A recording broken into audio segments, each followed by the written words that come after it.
I pledge allegiance to the flag of the United States of America and to the republic for which it stands, one nation, under God, indivisible, with liberty and justice for all.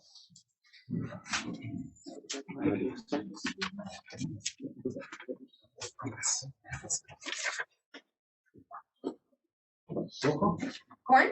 Here. Lehman? Here. Gilman? Here. Chasm? Here. Underwood? Here. That's conflict of interest. Potentially with Jim. My understanding by rule, when that comes up, you're gonna step outside, we'll discuss it. We haven't told how the rule works. So. Ellen, do we need to do I'll make the motion. Oh, sorry. Yeah. Motion to approve agenda by support. All in favor? Aye. Aye. We did the conflict already. Anybody else have a conflict? I'm assuming this wasn't an addition to the event. It's actually on there. It's backup information. Okay, It was not put in the my back. notes was okay. I should have asked first. Public comment.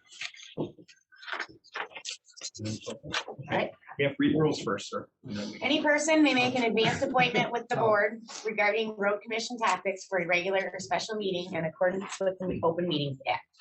If an appointment is made, the topic will be an agenda item. The following applies to public comments. Please state his or her name and address. Topic must be relevant to the road commission. Individuals are allowed to speak once for up to 3 minutes on a single topic, which may be extended by the chair.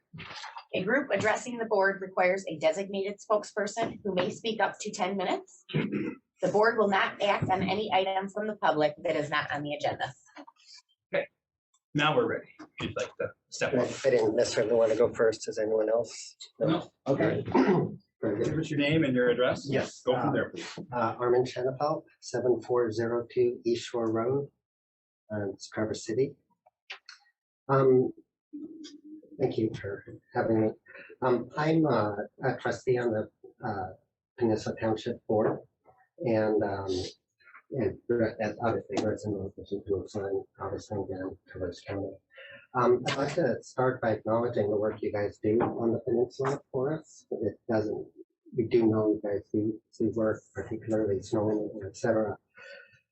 I'd also like to thank Brad and Alan for coming to our board meeting this last week and describing what's going on and addressing our concerns and having a dialogue with us about it. I just wanted to reiterate a few things from the meeting, just to get it out there. The main primary point is that the township and its residents want to work with the road commission to determine the right solution for Bluff Road. We look forward to reforming the Bluff Road Committee with members from the road commission, the town board, and residents of Bluff Road. I understand the committee did exist and it disbanded. I haven't been around long enough to know why it disbanded, but we discussed reforming the committee. I think it's on the agenda to discuss tonight, the last item, that will be determined that it would be useful to have a joint road commission Peninsula Township Board meeting together to set expectations and to kick off that joint committee. There's been talk of decertifying Bluff Road. Just like we stated, this time the township can't support this action until we, along with our residents, understand the impact and the consequences of doing that. And that's really it. Thank you. Yes, it is item K. We're going to be discussing. Yeah, there wasn't anything in the packet, so I was assuming. Okay. I can represent Okay. the board if you need me. So. Thank you. Anyone else? Action items. Josh. My name is Josh Francis, 3158. I've got a few addresses. 5939 Sharman Road. I'm here representing Sharman Road today. I've had a chance to work with Jim Schiffer a couple of times over the last few months. It has been a few months since real constructive contact has been made. We did a survey of the road together, him and I, recognizing a couple of neighbors that needed special attention on Sharman Road in order to bring that road up to county level dirt road. As has been advised, is the best. Sorry about that. It has been advised is the best route to create a travelable surface 12 months a year. Seemed like that was moving in the right direction. I've talked to Jim a couple of times. I wouldn't use the word promise if it wasn't used to me. Promise to have you a plan for East Bay Township by the end of the week. Conversations probably happened 4 times, with the last promise at the end of the week being 3 weeks ago. It's been maybe 2.5 months for a work in progress to put that plan in front of the township.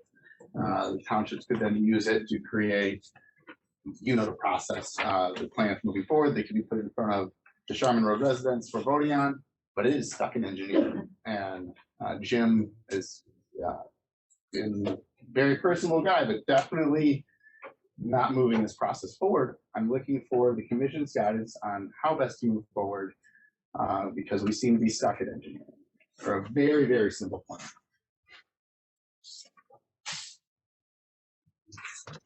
This is really public. I will deal with this first thing next week. Wayne will be back on Tuesday and I will talk to him and make sure notice for. Okay. Is that wonderful? If we forgot, I really appreciate it. I'll reach out to you directly. Yeah, just call me on, you have my number. I really appreciate your guidance so far in this process, and I think that it'll be an easy thing. The Beth is waiting for it on East Bay's end. Also, Paradise Township as well, once Beth is on board, and the neighbors are also on board. So I think we found a plan that will work. We just got to do there. All right. Thank you, Commissioner.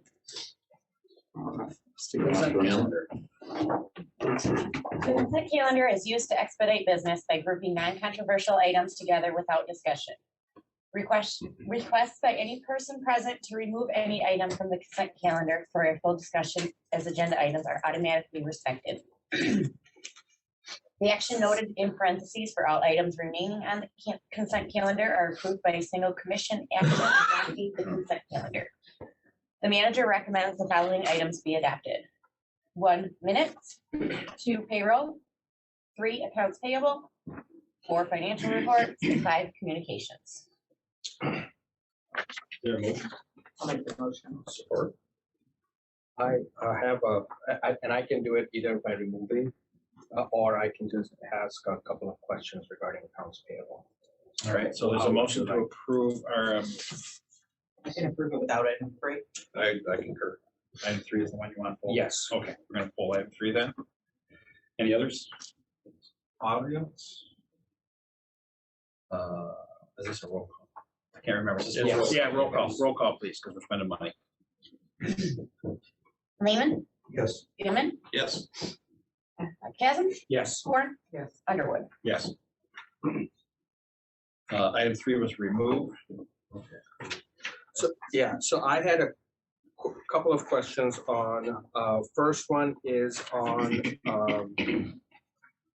invoice number 58459. It's for OHM Advisors in the amount of $103,708. I just want to know what it's for and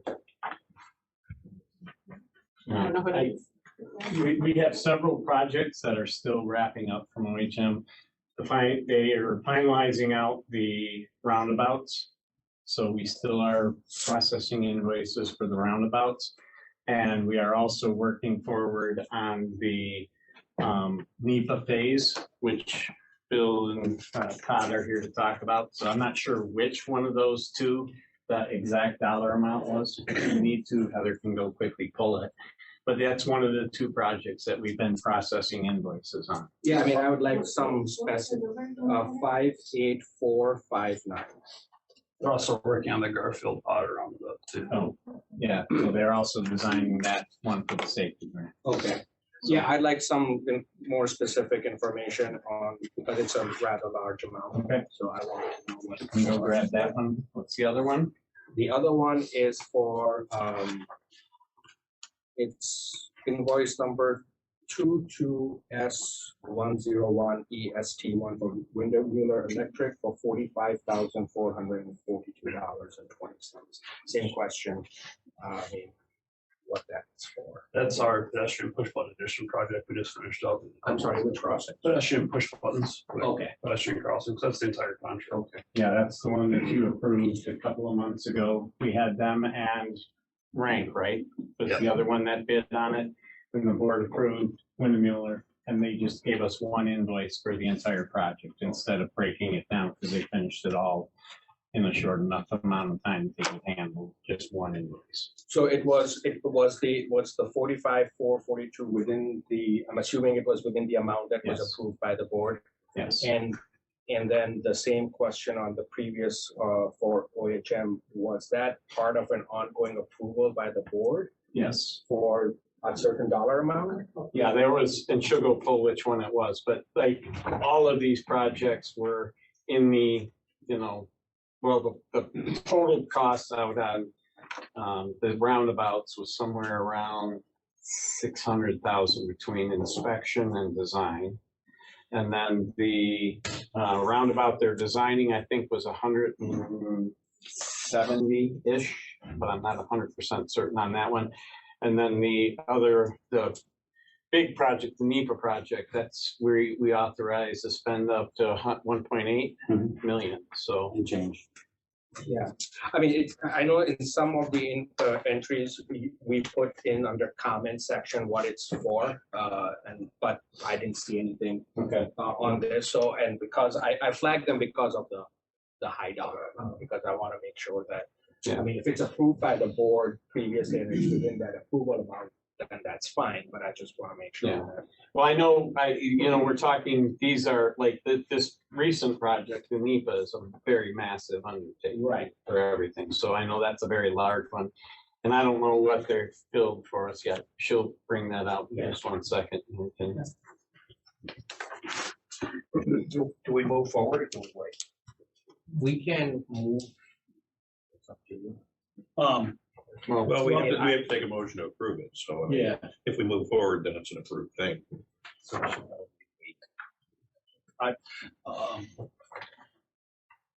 Yeah, the other, I mean, and we can add more comments if you want us to add more comments on some of these things. We can certainly. I think especially when we're looking at ongoing billing, particularly because we do so much with OHM, that it at least allows us to kind of see a marker where they're at as far as, what they're invoicing us and how much, Is there a comfortable level of expenditure that you are okay that there's no 50,000, 25,000? I just want to make sure, I guess the question I had was like, because if it's like a amount that was budgeted for a specific project and the board approved it, and we are still approving these accounts within that budgeted amount, then that's fine. But without any detail on that, I don't know which project. I know the MEP is like a monthly thing. I will say this, when I was on the county commission, I was challenging copier toner. Because it's like, this is ridiculous. I mean, I'd actually look at the invoices and it's like, this is crazy. Why are we paying $300 for $100 toner? That kind of thing. And like I said, I mean, some of them, a lot of them are self-explanatory. Like, okay. That's right, exactly. Yeah, I just Be careful with it. You can just go ahead. So the OHM invoice for 103,706.02 was for Boardman River, NEPA Phase 2B. That far ahead. All right. So that was all for NEPA? 100. Yeah, and so without me going and pulling like minute notes, there's a lot of other invoices in here. A couple of notes that Wayne had on here. Where we had previously paid like 71,370. This one was 103. The contract approved amount was 1,912,607. And are you tracking that in-house? So I mean, we reach a certain point, you say, hey, Brad, we got a problem here. Okay, so what we started doing, Phil started it, we started PO process and put the total amount in, and then each time we're taking a little off. And then do you have any specific, it's for the push button, so okay. And then yep, I have that one right here. and I would actually have the minutes on this one. It looks like. I'm just trying to read on here where this would be Thursday, October 27th, 2022. And the motion was made to approve Wyndham Miller for the traffic signal pedestrian detection project in the amount of $58,112 more or less. That's all. Any more? No, that's all I needed to add. Is there a motion to approve? Yeah, I moved to, receive and file the accounts payable. I can support. Roll call. Gilman, Yes. Chasm, Yes. Horn, Yes. Lehman, Yes. Underwood. Yes. Reports. Well, Wayne is not here for his engineering report. If there is any questions for anything that came through our monthly staff reports, we can answer them. Almost everybody is here tonight. So Who is the shop report? that's Dan, but he's not here, but I can answer anything for him. I think we had a discussion about this a while back, but we have a new board member and also for the public about the updated 2027 emissions that's Yes. going to be happening in 2026. And I know that staff has recommended previously to stay off making those purchases. Can you just kind of give us a brief summary of what that's about so that the public and the board members? can Yes, understand? so what's happening is the current emissions restrictions, which require a DEF system, which is a diesel exhaust filtration system. I don't know exactly what it is, but it goes into all the diesel vehicles to burn out particulates and burn out smog or bad emissions from a diesel powered vehicle. So the limit on what could come out the tailpipe was very, very low to begin with, and the DEF systems handled that. Well, as of 2027, they have cut that by a measure of more than tenfold. So you have to reduce by 90% what you were currently doing to get down to this new level of what they say is acceptable. In order to do that, all of our large truck manufacturers have said that they now have to add a second DEF system into these trucks. So your car runs on 12 volts. So diesels run on 24 volts. Well, in order for all this stuff to work together, they now have in diesels, when this comes into effect, they're going to have the 12 volt system for certain things inside the vehicle, the 24 volt system for running the vehicle, and now they have to add a 48 volt system to handle this new DEF product. So basically, it's going to add about $100,000 to the cost of the vehicle, and the vehicle is never going to function properly at that rate for us. It works great going down the road because you're running at a high RPM all the time. You don't build up particulates. It doesn't have to do the regen near as often. For us, we're pushing heavy weights going slow. We're trying to get that torque band right, not the RPMs high. And we're pushing massive amounts of snow.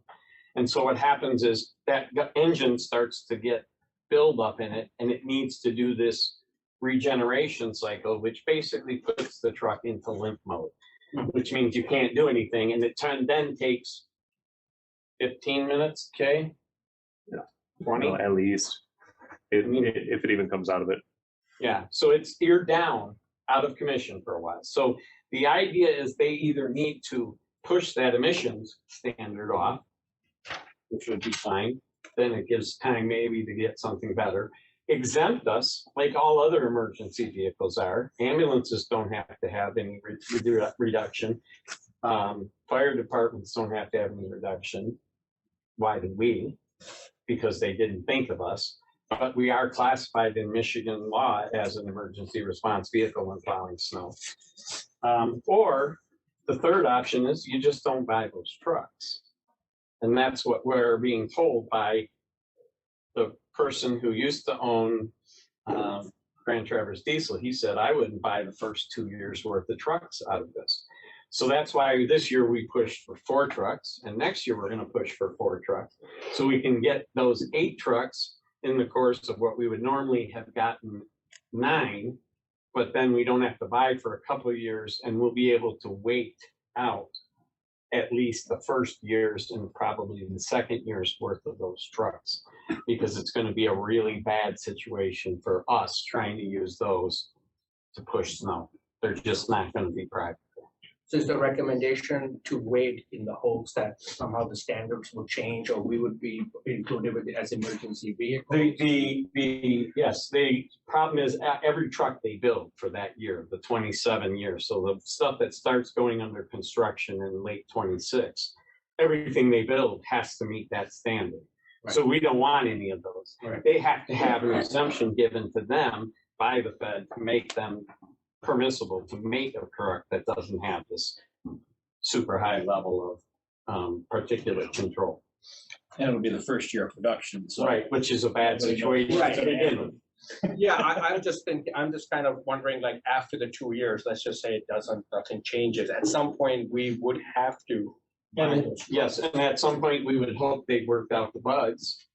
But a lot of the road commissions that I speak to and the managers, they're talking about just buying used trucks and remanufacturing the engines and just dealing with it for at least 5 to 7 years, because at least then they're buying a truck that they can rebuild an engine on that is prior to death.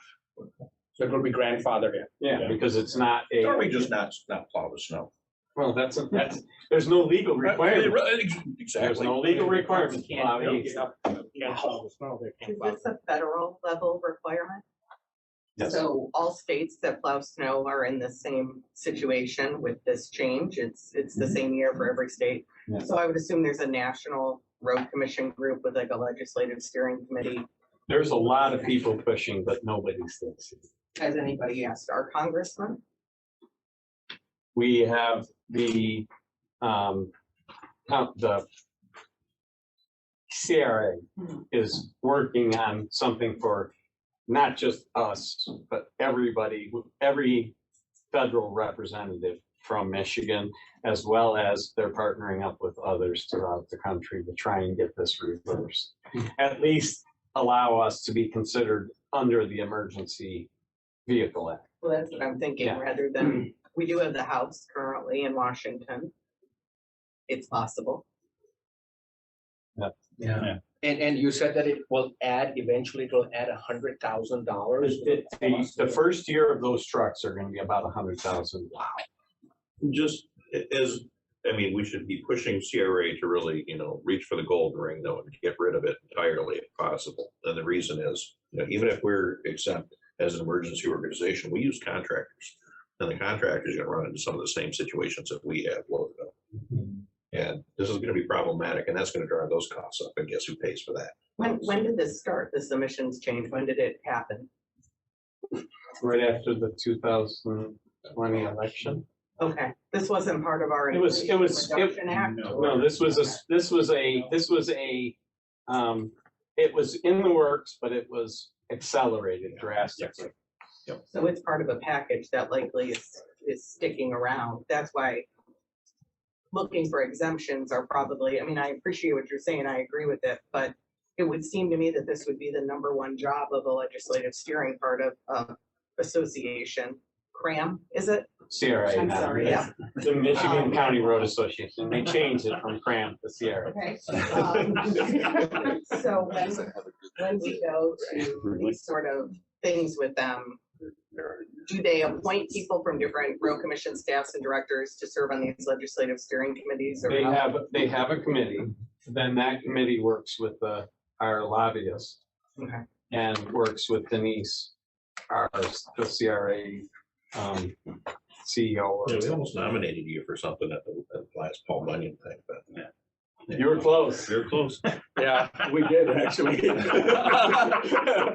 That's what happens. And we were about 30% of the population. Right? I think we would have had the votes too. Well, in Just so my you- former life, owning a snowplow company, I did go down multiple times and testify in Lansing on different, MDOT bills and stuff to try to deregulate some of the stuff on private snowplow companies. So I have a little bit of little bit of experience in that. But you know, when it worked, like we were able to pull away a lot of our MDOT requirements, you know, just things where like private snowplow companies had to carry cones to put around their trucks when they stopped, or you had to have those real extensive health kits that, by the way, were created by the state of Michigan. So they cost you like 50 times more what they would if you just went to Target and bought a first aid kit. And I mean, we were able to do some of that, but it seems to me that you would have a lot of states, not just with the politics of Michigan, but some of our neighbors that might have a little bit more positive politics in changing this. And it seems like is there a national brand? Well, the biggest thing right now is the national retailers are adamantly opposed to this. Okay. So you're seeing, because this is gonna add massive cost to shipping. That's what I'm thinking. Like, you've got a lot. I know we have the environmentalist impact and those types of pressures and groups, but I mean, the boots on the ground it's gonna cost everybody more. And as Jason brought up, I mean, correctly, it affects our costs on our contractors as well. So when you throw all of that together, a lot of these people want to be reelected in areas with heavy snowfall. So it would seem that there would be a lot of real power and strength and numbers in something that's this obvious. If emergency vehicles are exempt and we're recognized as emergency vehicles, that one just seems like the beginning. That, you know, because this would be excessive, $100,000 a truck, and then you get performance out of it. So, Well, you know, politicians haven't been known for thinking too far ahead, so I think as things move forward, this will begin to heat up quite a bit. So, we can talk about it more tomorrow. Any other questions on reports? I know this is under the engineering report, but I think you're very familiar with Scoot. Just a question. I mean, under the West Side communication, it seems like going back to September meeting package, there's been every month there's been a report there that the cell modems are not working correctly. What's going on? Correct. It's just the nature of the location. We've added antennas to some of them to help try to mitigate that. We've actually had contact with Unex, who supplies a lot of the stuff we use for the cabinets. And they're actually having the same issue in Austin right now with this. So they're trying to figure out what better way to go around it, whether it be fiber or whether it be similar type of communication device. What's unique about that location that's causing? It's just the remoteness. There's not a lot of things over there yet that are easy to communicate with. Like our South Airport corridor works fine for some modems, but over there it seems to be an issue. Okay. And I'm assuming that all this work is being done as part of any warranty or whatever that they, so it's all covered under that. Okay. Those are all the questions. And just so the board knows, we decided to report outside of consent calendar because that's usually where our questions are. So why continue to remove it from the consent calendar? We'll just make its own item. I have a question on support. I too wanted to ask about this Scoot. A lot of this is catch up, so my apologies, but I understand that this is, in layman's terms, something on traffic lights that lets the traffic lights see where traffic is coming from, and then they can kind of time the lights for you. That's the basic thing, right? And that it started in some major corridors like the mall one, which is obviously a really important intersection. And I didn't know what the wording meant on this. It says South Airport and GT Mall advanced detection damaged. What does that mean? So there's a advanced detection come into the signals. It's a puck in the ground. And it's a repeater that helps get the signal from that puck to the cabin. And I got hit with a crash last month and all before. So it needs to be replaced. So that's not that common. It's just something that it could get damaged by a car accident. It just not going to function as well as it should. Okay. So no entrance detection at this time, meaning it can't see where the traffic is around right now at that light. So you just have to work on repairing. Yes. Yeah. Okay, repairing that on the ground. In this Scoot system, it said here further down, coordinating with the city. I'm assuming you meant the city limits to work with the city and having it tie together with our corridors. The city has come to us and asked to start collaborating with different things because they are not set up to do certain things that we are, and we are not set up to do certain things that they are. So some of the things we've had discussion with in-house with Marty Coburn and some of his staff is us taking over their lights. It would require us hiring a technician, which they would pay for, but it would all be housed here so that all the lights are handled by one agency. And we are by far the best option. I mean, MDOT has 2 people for everybody north of Mount Pleasant. So that's not a lot to cover everything. So they would be interested in doing something like that with us and paying us to deal with their stuff. But also then we have gravel roads that they have some gravel alleys, gravel roads that need to be graded. They're not good at grading gravel roads. We are, because we have a lot of them. So we just are in the process of beginning discussions of what do we share? What do we give to them for services? And what do they give to us for services to drive our overall costs down? Is that part of this Scoot project as well? It is not yet, but it is something that they are interested in implementing so that eventually the entire county where there are free flowing traffic, it would be all interconnected with the Scoot system. Okay. So I was thinking with Division, you know, the mall there at Division, it's helpful, but if Division and Grandview Parkway and Division and 14th don't have this system, it doesn't. And they do, those are state routes and they have their Scoot system running already. Okay. So the eventual plan would be is when we get to the point where we can fully demonstrate to the state that we are better than they are and show that we can do it better than they can, that they would allow us to take over theirs and then we could time all 3 networks together. Because I think that's a real key to our traffic flow issues, would just be, you know, being able to utilize the technology better. Yes, and that is the plan. It's just a matter of when does it come up, you know, and how fast can we move. So. Okay. Real quick before we go to the next one, I just, you know, going through the engineer's report, are we still paying for projects that have been finished for 3 years, 2-3 years? We're closing them out. Okay, so It's a they're done. closeout process, Okay, yes. is it okay? I was gonna say. Paperwork. Okay, all right. Yeah, we have paperwork. Let's say if we're waiting this long to pay, I don't know how the hell they stay in business. You know? No, these are things that Ron Rustin was working on before he had a stroke, and so we're now at a point. Enough where said. we can do it. Yeah. I just had a follow-up question on the accident that damaged that detector on South Airport. Who pays for that? Does the insurance The company? insurance, yes. So they are going to pay for it. If we have a report for it. And it's a report, this actual item, is there a separate report? A motion to accept the reports. Support. Yeah, okay. This is just a voice vote. All those in favor? Aye. Any opposed? Okay, so now we're going down to item E, authorization.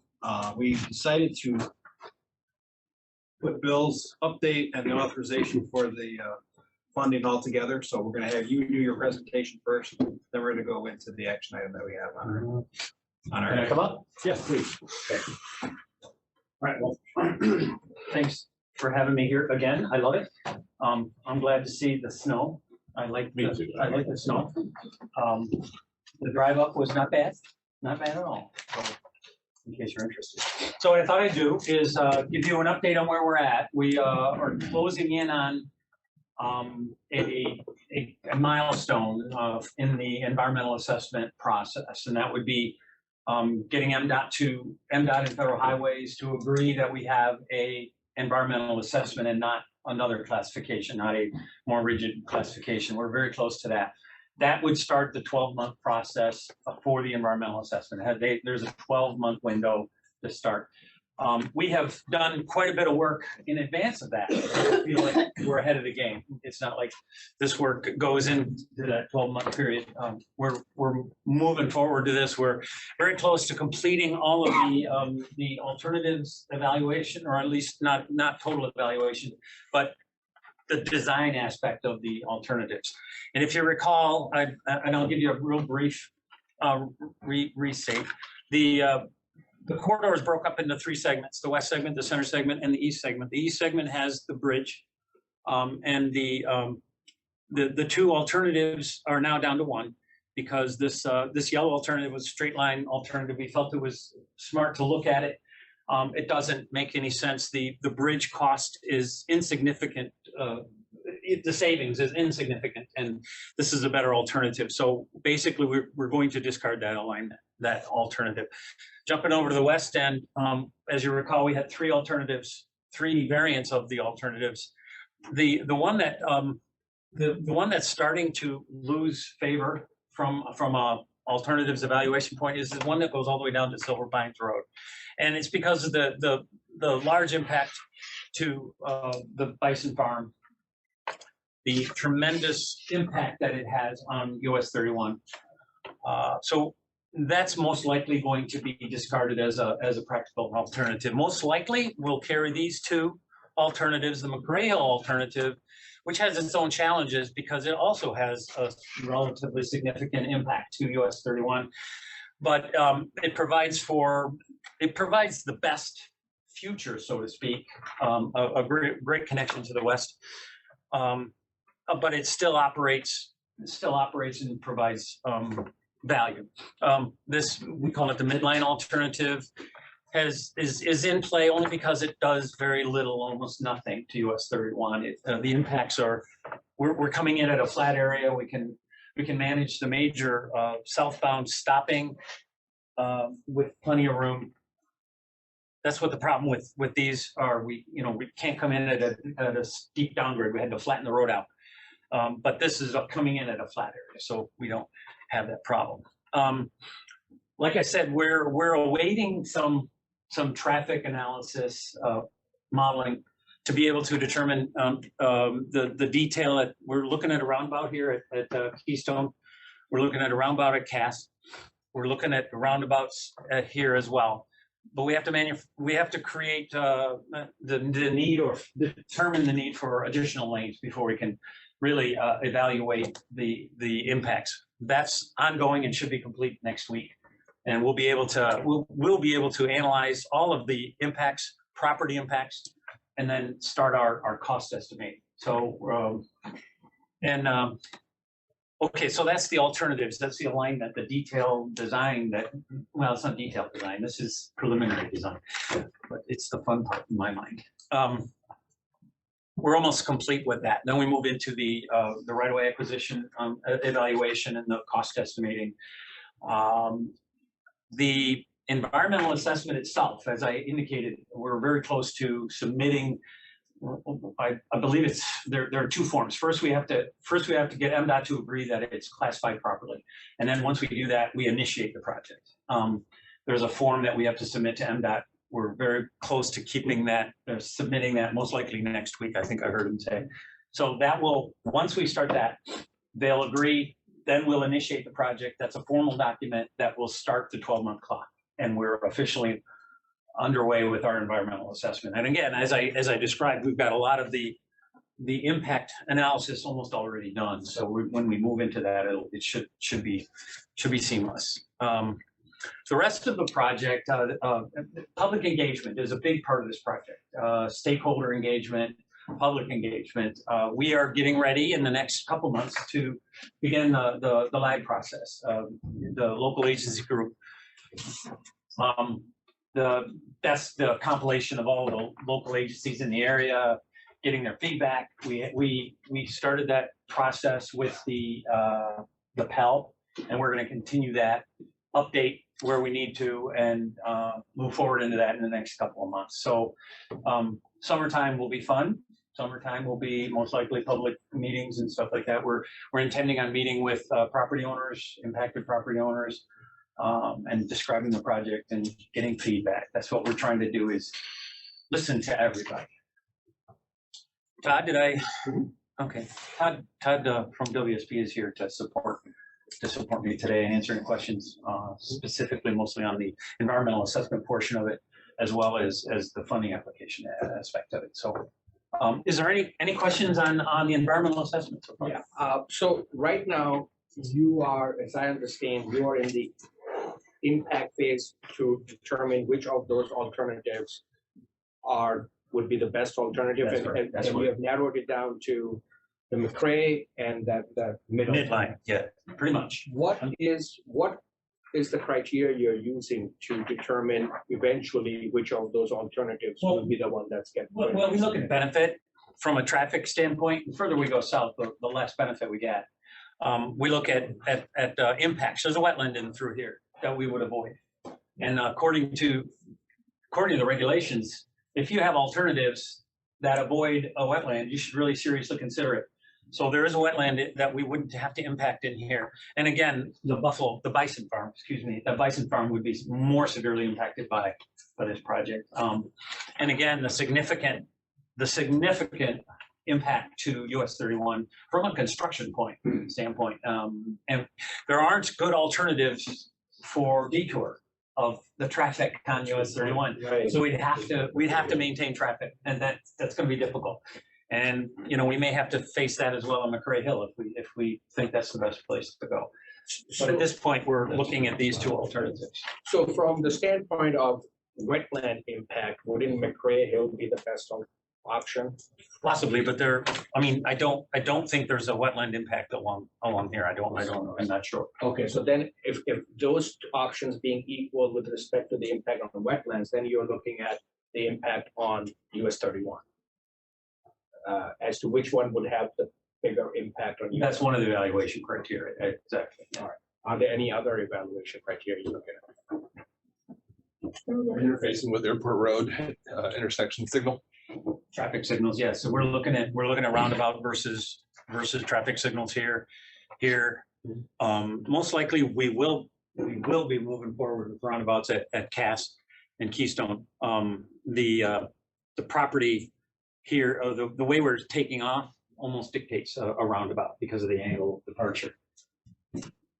And then the pink, the bridge, you said that you have already gone with that. Is that the one that's using our property? Yes. Okay. That's another benefit. It's going through your property over here and your property over here as well. Okay. The most significant impact over here is going to be the church property over here. And it's already in a hole. Right. And we're not really making it any worse, but the roadway will be moved closer to it. So we have to look at maybe some extraordinary walls or something. Sweet. Are there any right-of-way acquisition issues with respect to the US 31 outlet? At this point, yes, I would imagine if we go with the Silver Pines and possibly McRae Hill, there are absolutely right-of-way considerations. I don't know off the top of my head whether they're total relocations or just partial takes and impact, like driveway relocations. There is a significant driveway issue on the west side because the road has to come up to get the flat area. There's a significant driveway issue here, which might mean relocating a driveway or going back on their property. Absolutely, there'll be right-of-way impacts. But the light blue alternative, does that have any? That doesn't have any effect on the grade at US 31, correct? And okay, and no right-of-way acquisitions there? Except for along the alignment of that. Okay. Whatever we're calling this, we call this a midline alternative. Whether that's going to be Hartman, I don't know. Is that but that's not going through the bison farm, right? Yeah, this goes through a portion of it, yes. Through a portion of it. A portion of it. This goes through more. Can you help me visualize where that light blue comes out at on 31? I know where McRae Hill Road is because it meets division or 31, I guess, south. Where exactly is that up past the hill, like where the car wash is? No. Can you visualize Silver Pines Road? Silver Pines Road, at Silver Pines Road, the grade goes. One that comes at an angle with the billboards that we put our political signs on, right? That Meadow Lane Trailer Park. Yeah, that's McRae. That's down the hill. Yeah. You're still down the hill. Silver Pines is what crosses it. Yeah. Yeah. Right now, Silver Pines. I'm Right now- confusing the two. Silver Pines is the one that comes cleanly and meets. Yeah. Yeah, but it's US 31 is at a significant downgrade right there. Yeah. And because it's not a major intersection, it's not been a problem. But when we introduce a major intersection like we're talking about, it will become a problem, and we cannot. Okay. Right now, the US 31 traffic doesn't stop. And we are going to make it stop, whether it's slowing down for a roundabout or stopping for a signal. And we have to have that flat area in order to stop. Did I laugh? Did I make a joke? No, it's just coming down. I'm just thinking how. Yeah, I'm thinking of that MDOT roadside. Just south of that, with the grade, Okay. or just north of that, I apologize. Just So north of that. it is It's on a hill? Figure around, Dick Fitch's house would have to go. Yeah. Dick Fitch's house is lined up. Okay, right by the MDOT, the rest area that got. TSC is up here. the TSC and the IRS facility, they'll be impacted in some respects by the McRae Hill alternative, but we feel we can mitigate those impacts and keep them to driveway impacts. We're not gonna have any physical impact to the facilities themselves, just the driveway. Actually, if we go with the McRae Hill, actually the driveway access to these facilities becomes better because we're raising the road now, and right now it goes up and there's a serpentine driveway because it's going up the grade, and we're gonna bring that up, so we won't have to have that. Because the blue is on a grade that would be detrimental to, say, a roundabout at where the. Are you talking about here? Or the light blue? Turquoise or whatever, yeah, that one. No, this one is flat. It's completely flat. US 31 is flat in this area, yes. Okay. That's why this was brought up as an attractive option because of the limited impact on US 31. And then on the other side, Hammond and Keystone, did I hear you say roundabout? Yes. Okay. We're looking at a roundabout because of the way, in order to utilize the road commission properties on both ends, we had to deflect a little north. Right. And in order to, we couldn't come back south fast enough and come in at a tangent, which you need for a traffic signal, where our angle of coming in is beyond what is acceptable for a traffic signal. So the roundabout, you can put roundabout legs off on a roundabout with more flexibility than with a traffic signal, I think. So that's why we're looking at a roundabout here.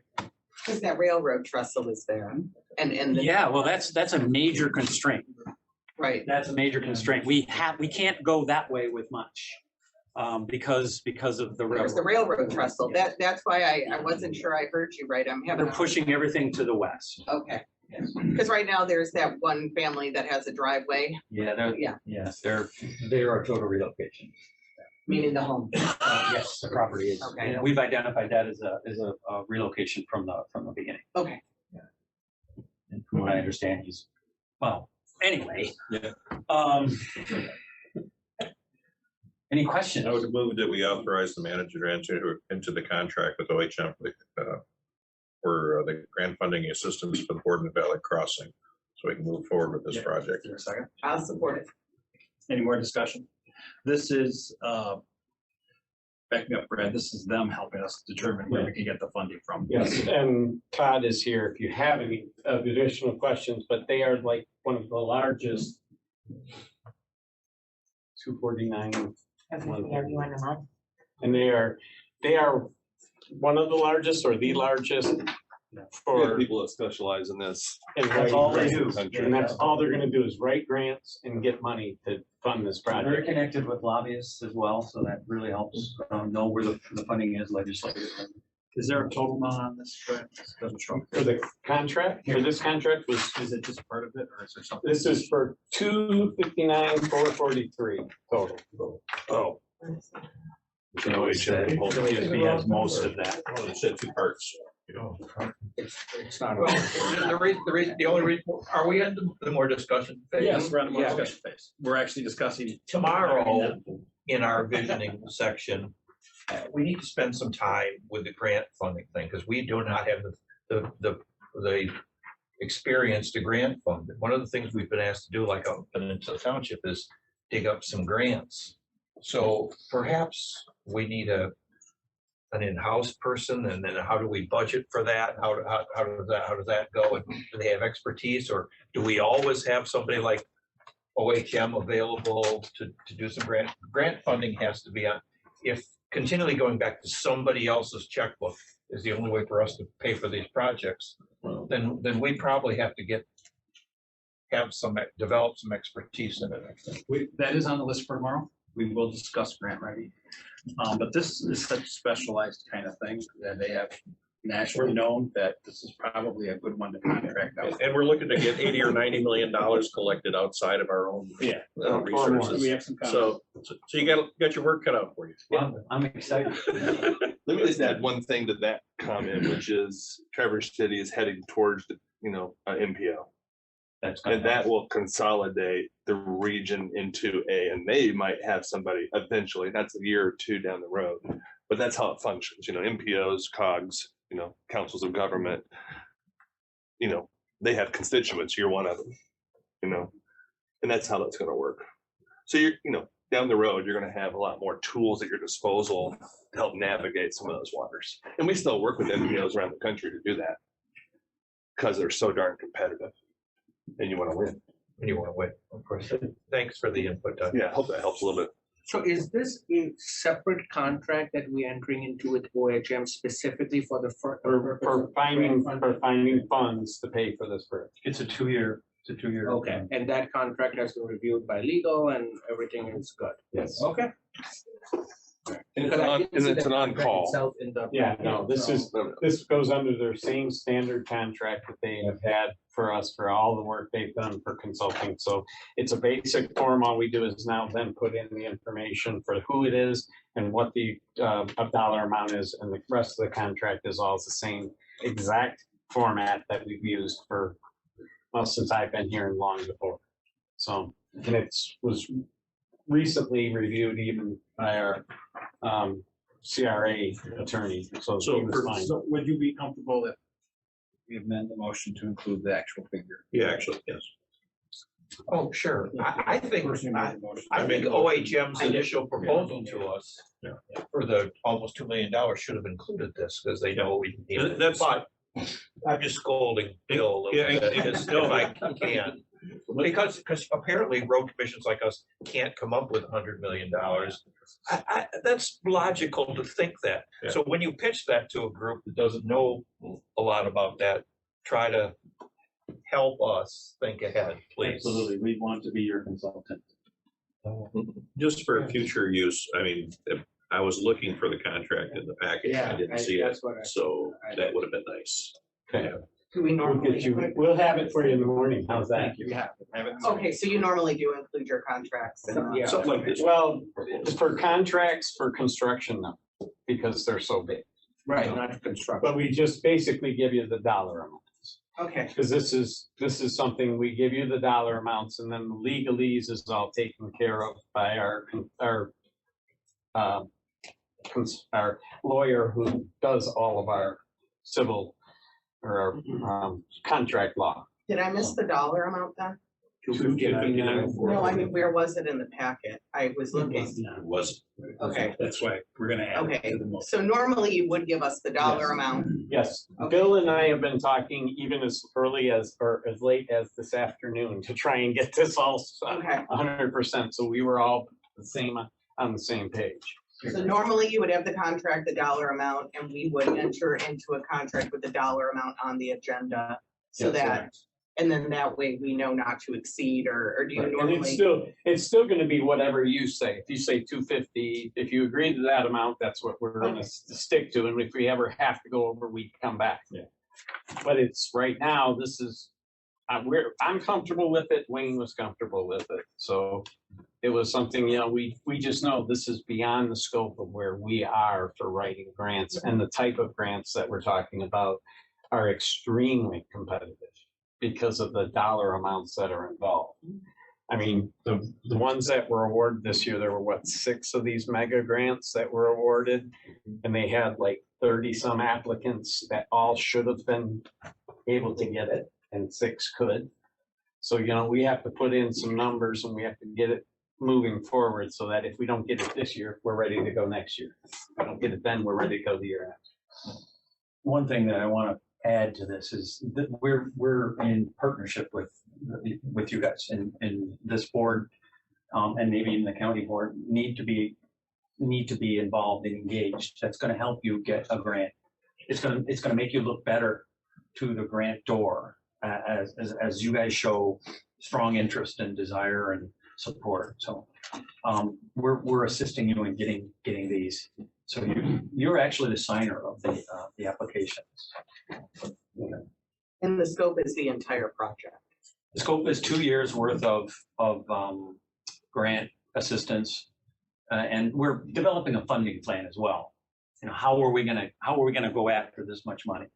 Did you want to add? I'll just clarify that this is a kind of an on-call situation. So we've there's various grants. So this total value is to create the funding plan. That's step 1 with the workshop. That'll lay out the map of opportunity. and likelihood and values. And then it's, as they start coming down, could be a $10,000 effort, could be, it just depends on the grant. Some grants have BCA or benefit cost analysis. Some grants are more involved than others.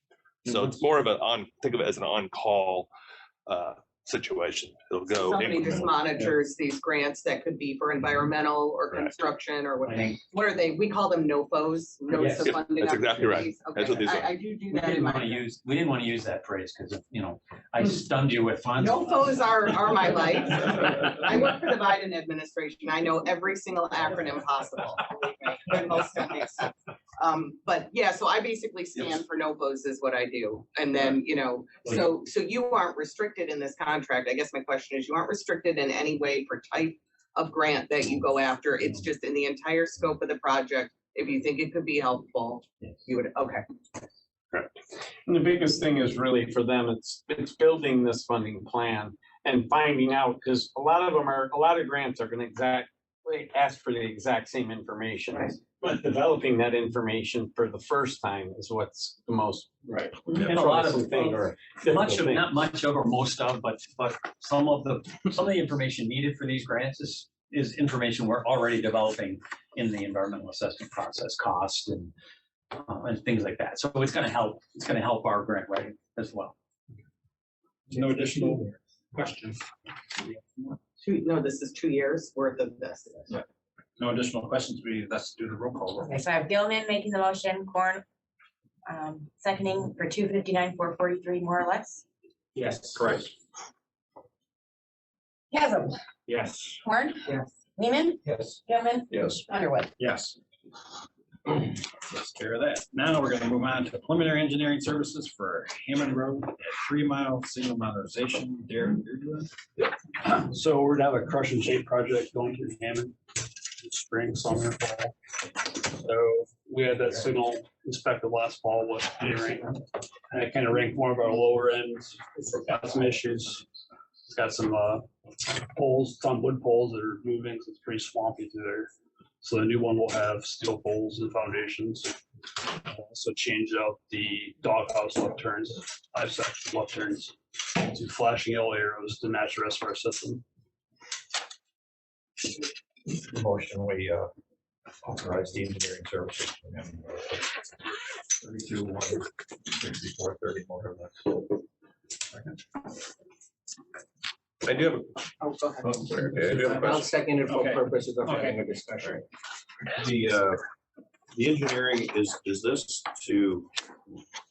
this taking the projected added lane into consideration? It could, Because I think that's important, because I don't see a roundabout at that corner at any time while I'm here. And, I mean, I'm one guy, but I can be persuasive. well, that crush and shape, we'll carry that through line through that. Okay. Sections over down. Okay, and then the steel, the poles would be far enough back. Yeah, that's correct. Okay. Impact to the homeowners around it, or is there business owners around the area? It shouldn't be other than the lane closures when we're doing the work. Is this the type of engineering services that we typically contract out? We can't do this in-house? This is setting up the structural portion of signals and designing where these signal things should go. Eventually, maybe, but right now we've got our engineers concentrating on the crush and shape projects, the stuff that we need to get out so that we can improve roads quickly. So this is a time-consuming thing for us to do at this point. And we feel in-house it's better to just keep moving on the road projects, get the roads repaired. We know how to do that. We're quicker at doing that, we're more efficient. We might as well keep moving forward and contract out something like this. Because for 32,000, it would take a lot of hours away from crush and shapes. Then we would not have as many roads repaired. Is there do you have a time frame in mind where you will be able to at least perform these types of services in-house? I would say probably you're still a couple of years out, because we are still looking for that third engineer, and we are still looking at how do we take on some additional funding within MPO. We got some numbers which I'm going to bring about on my manager's comments here. And that those monies that we're going to be getting towards roads are going to mean even more roads that need to be designed. So with us, until we get that third engineer and we get up to speed with everybody, and we're running out, we can add another $1 million plus to road projects every year. It's gonna be a little bit till we're 100% to the point where we can start picking up stuff like this. You're talking about adding a fourth engineer, not a third. Well, you'd have Wayne plus 3. And Wayne doesn't do a whole lot of engineering. I mean, he oversees what they do, but the actual designs, he doesn't really get into. Derek, have you ever done any of this? Never a signal. No signal work. Plans and whatnot. I never actually developed plans for signal. Okay, I made my motion. And I seconded it. Yeah, when, just out of curiosity, do we have a ballpark when the actual physical changes would take place? Or the When do we actually do the work? construction, Yeah. it'll be this summer and fall. Sometime summer, fall. Okay. I had a question on this. Jason touched on it, but I just want to clarify. My understanding was that there was some discussion about a roundabout here. So voting on this, and we're talking about not only the construction and lights, but the SCOOP program as well, which is a fairly significant investment. When we vote on this, we're essentially saying that we don't have plans for a roundabout at this intersection, right? When OHSTEM did the evaluation for us, they said we were probably in that 15-year range to be acceptable if we added the turn lane.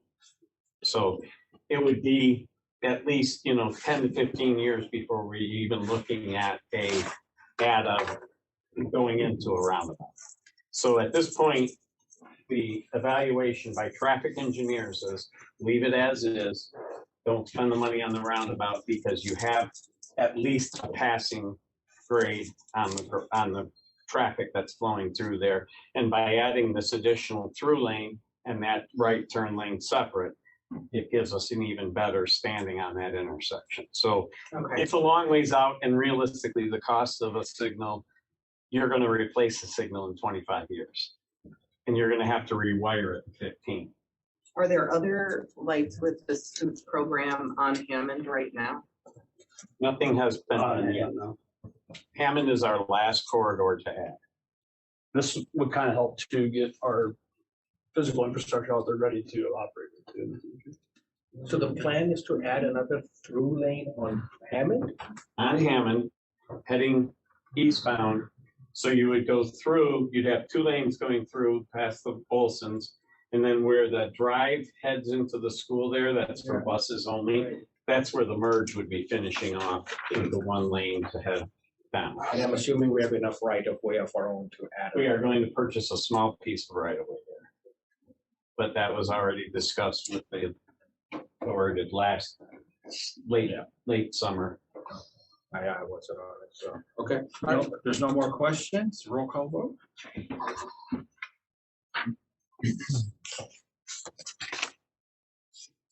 Corin, Yes. Lehman, Yes. Gilman, Yes. Chasm, Yes. Underwood. Yes. Our map printing, which is required by law. That was my question. I'm like, is this board packet from 1992 or something? It's the old app. So I would move that we approve the purchase of the map creation and printing for a total cost of $15,630. And this is required. Yeah, I mean, I'll support it, but I got a question. The state of Michigan requires this? Yes. Under administrative rules of Act 51, we are required to print and provide at no charge to anyone who requests a map of the entire county showing all public, seasonal, and state roads. So true story.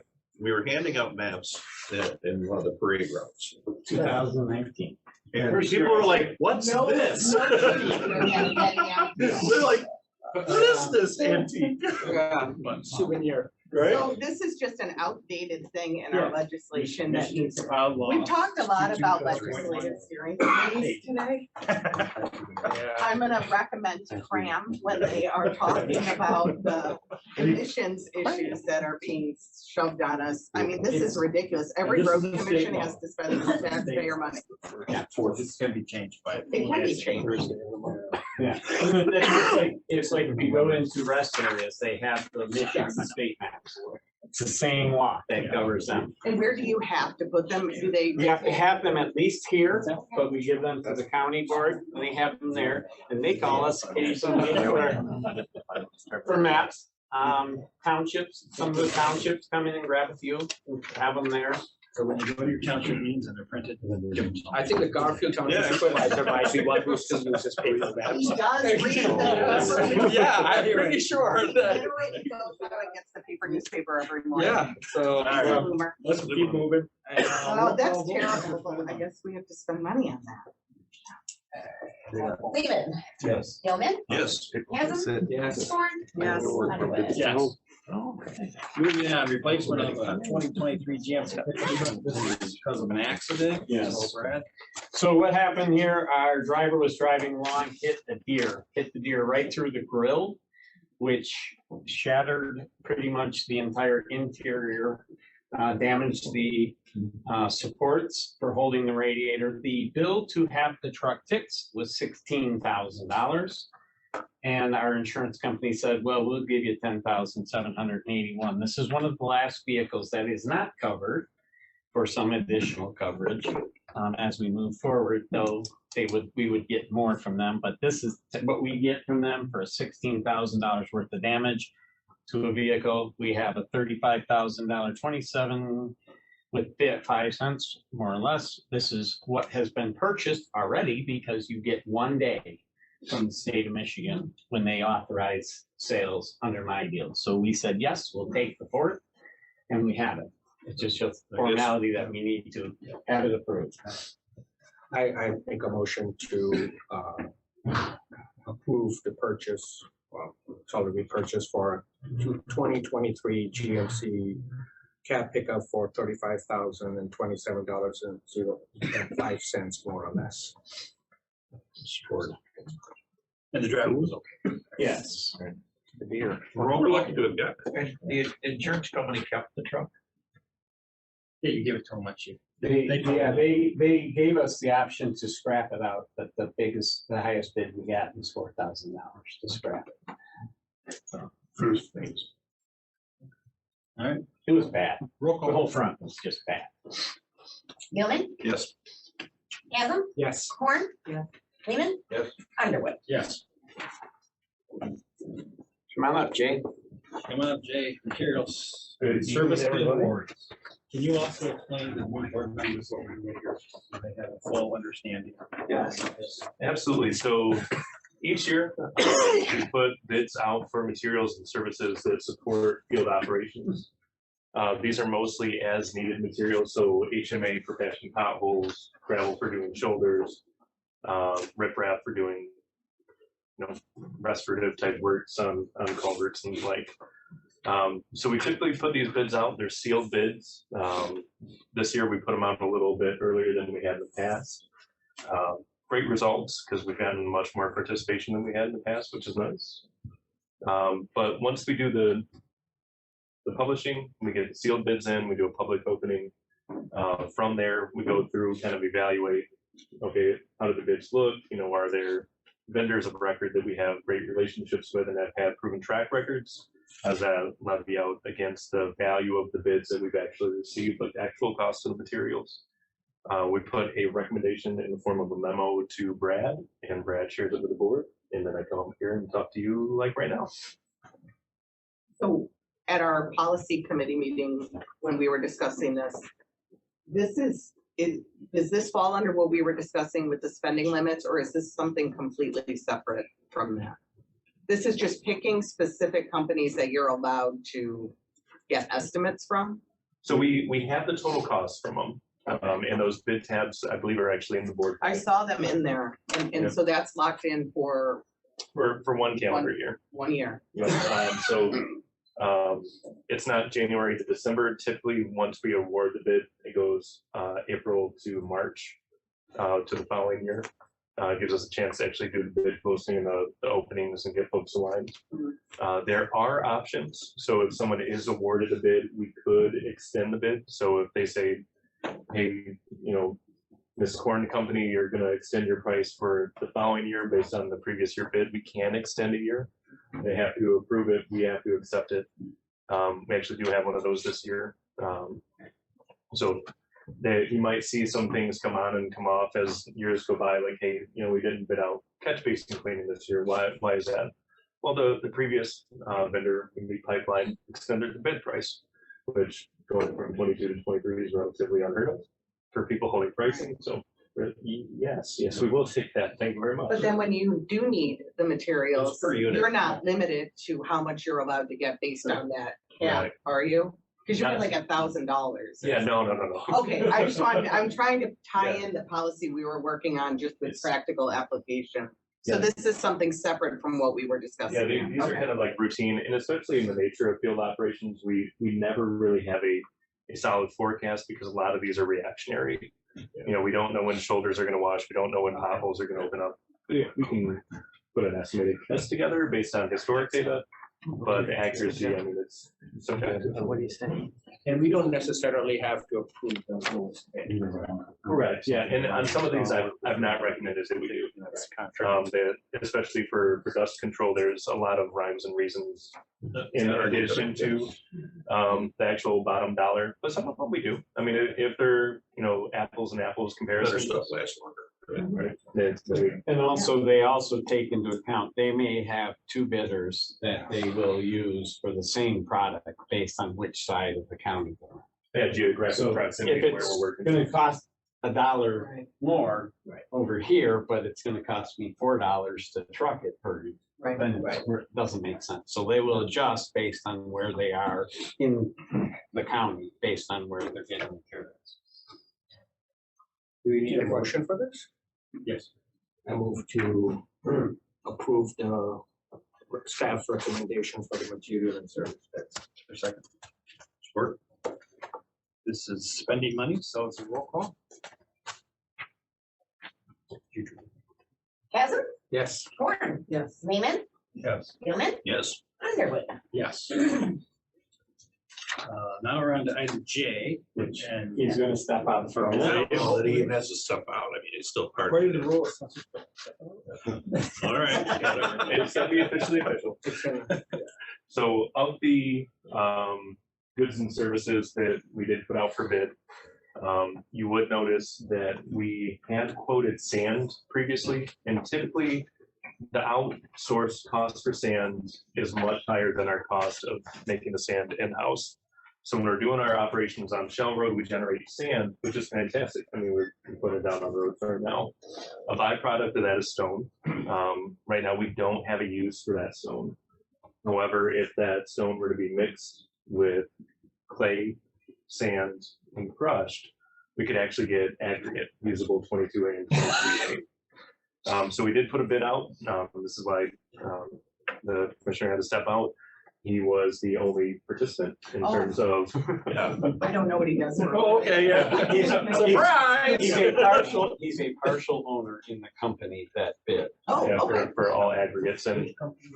all aggregates. And nobody else. Do we have a unit amount?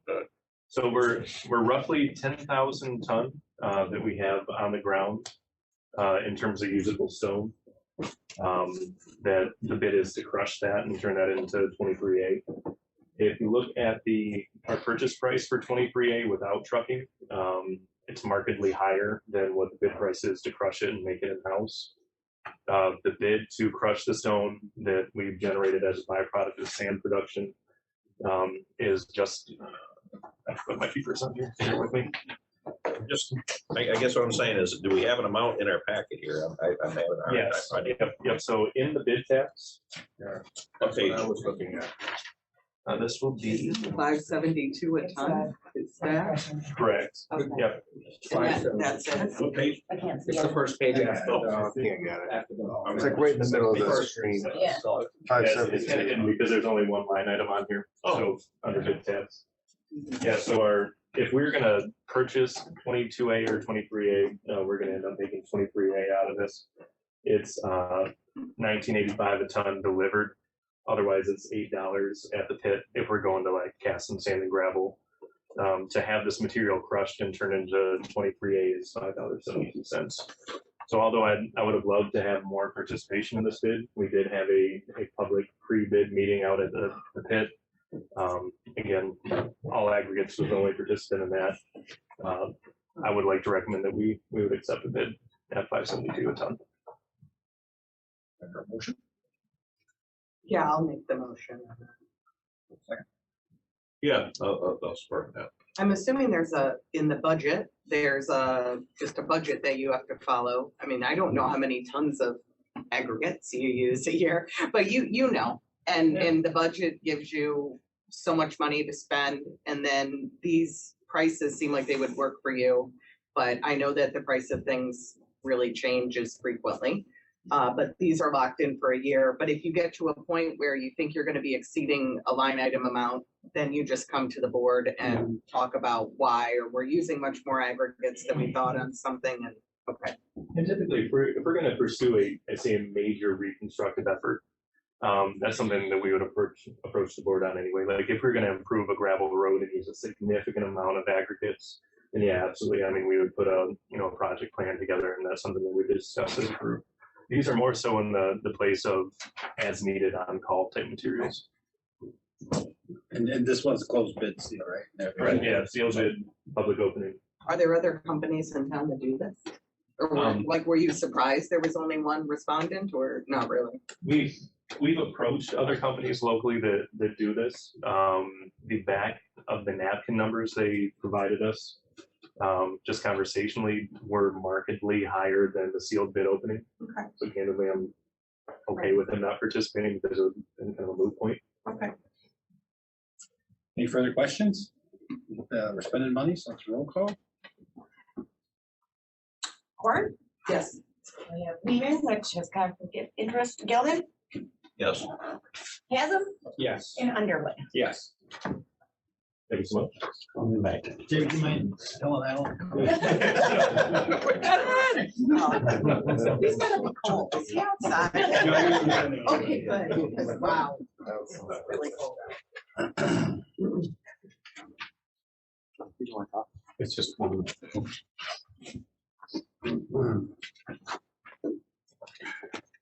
All right, the item K, Bluff Road Committee discussion formalization.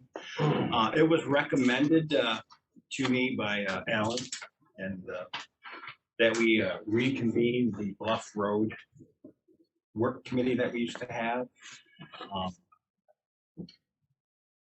We kind of got to what we thought was an agreement, and it appears the township would like some more discussion. So the best response, I believe, is to put together a work study group based on Alan's recommendations. And I guess I'll eventually put you in charge. Is that okay, Alan? Yeah. So what we suggest, the membership, this is two board members here, Alan, and I've asked Elise if she would also be on it. 2 members from the Peninsula Township board. Previously, you've had the supervisor and your director of zoning used to come. We're gonna ask Wayne and Jay, they could also sit there. We had a member from our consultant of GEI.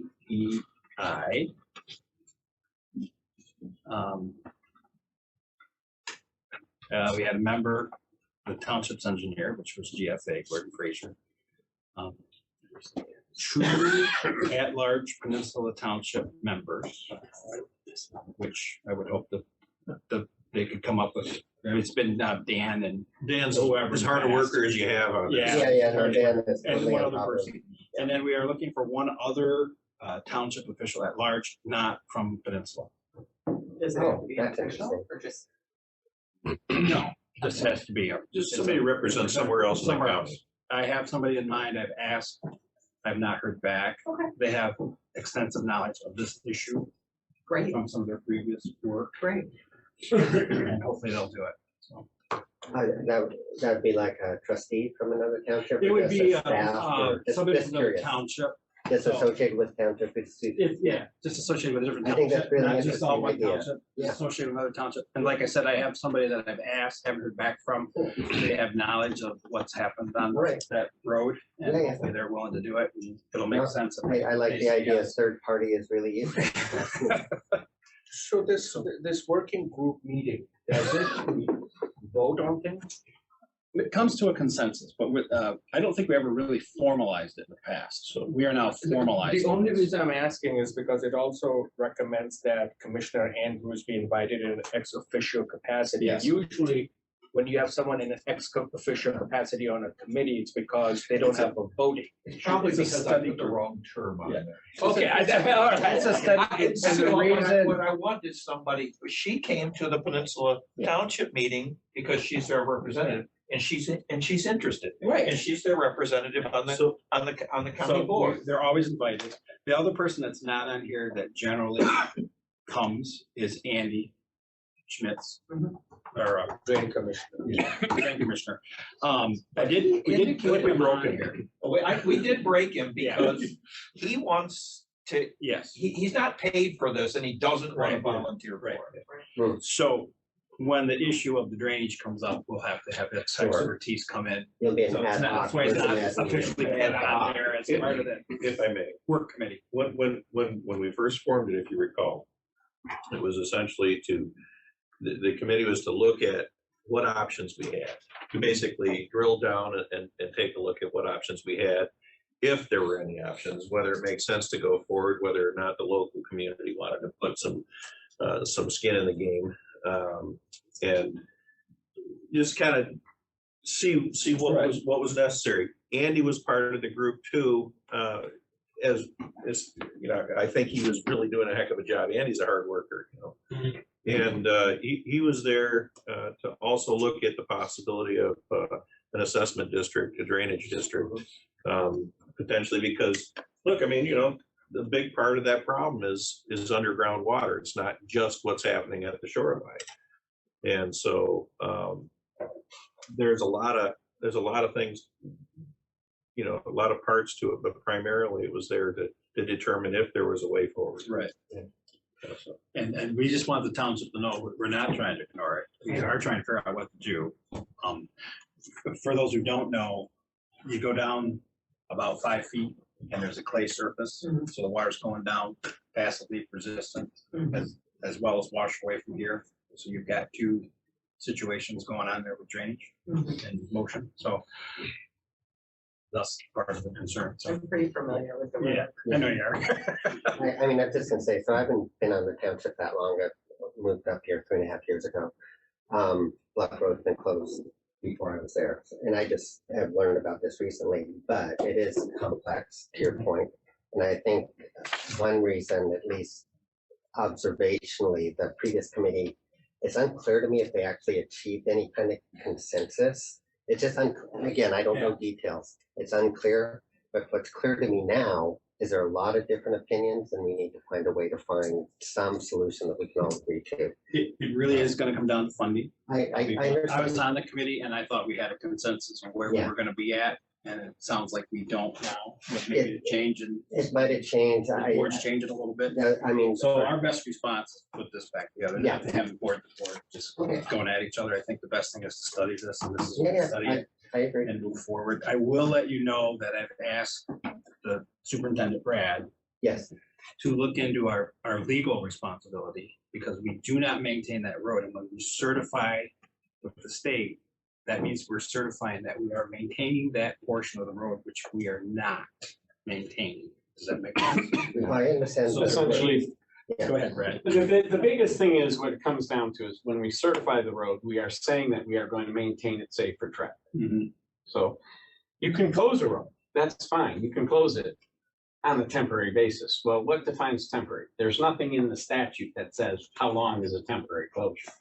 If we decertify it, it's saying we're not maintaining it, we would then have the ability to close it down to traffic, for vehicle traffic at least, but still leave an area where pedestrians and bicyclists could go through. And that would be acceptable because we are not assuming the responsibility for it at that point. So that gives us a little bit of leeway there. But the biggest thing, what it also does is it says, okay, this is a segment of road that's not safe for vehicle traffic, and we have the right to block it off. And then we can then have enforcement issues if people are violating that closure. It's easier for that point to do that, to have the sheriff out there and checking to see what's going on if something happens. It does not stop us from getting grants, because we still own the right of way, unless we abandon it. And that's a whole nother procedure, which we aren't looking at doing. So if we decertify it, we can always go back and recertify it. The problem is it's gonna be next meeting that we have to vote. And that's why I'm of bringing what it the up. certification map is. That's why I bring it up, because I want everybody to understand that when we certify a road, we're telling the state we're doing certain things that we're not doing on that portion of the road. Right, I understand. So again, I understand what you're saying and I understand the word being said. I don't understand the full implications because again, new to me, so just, let's take that. With respect to the current situation, the certified road that you've closed, that on a temporary basis, and I considered a temporary totally closure. appreciate temporary basis and what does that mean? It strikes me, certified, it's closed on a temporary basis, that actually gives the committee or provides an avenue for the committee to try to reach a solution with some kind of rapidity, right? Because there's now this clock in a way on the road commission and everyone involved to find a solution. And so, and that's all, because it just puts, what I strive to do is find reasons to get people aligned. And just to be totally frank, what decertification sounds like to me is road commission saying I'm not responsible anymore. And again, I don't understand it. So I'm just saying what it sounds like to me. And I think that's what has people a little bit flipped out. Yeah. So just so you understand. And I'm not saying that's what you're trying to do, but that's what it sounds like. And by leaving it as it is, closing it off, there's still liability issues there, the liability issues that is decertified that I don't understand who has responsibility. But it does strike me, again, that if we leave it certified, we temporarily close it, it forces the committee to drive to a solution more so than if we decertified it, which really sounds like we have all the time in the world. And that's two different situations. It doesn't, one seems like it might lead to a conclusion, the other does not. And again, I realize I'm naive saying these things, but. And I understand that, but it's been closed for a while. And so. Yes. I'm not saying we're, please don't get me wrong. No. What I'm saying is when we send in these are the roads we certify. Yes. We are telling the state of Michigan, we are totally maintaining those Got it. traffic. Mhm. We are not maintaining that section. So therefore, eventually the state will go, why are you certifying something you are not maintaining? And that's Yes. what I've asked the. Right, And so look into. the issue comes down to is, at that point, if we are gonna leave it certified and we are gonna close it down temporarily, it's gonna be closed down completely. And we are gonna run fence line to fence line all the way across it. Mhm. So- Which so means just- then nobody gets in. So no pedestrian traffic. No pedestrian, no traffic. bicycle, nothing. So we are trying to come up with a solution, at least for now, so that people can allows- still access through there. Right. That also has this board's meeting their legal obligation when they're certifying what roads are being maintained. I have a question. While it's certified, the way it is right now, I understand it's closed, so it's close to vehicular traffic.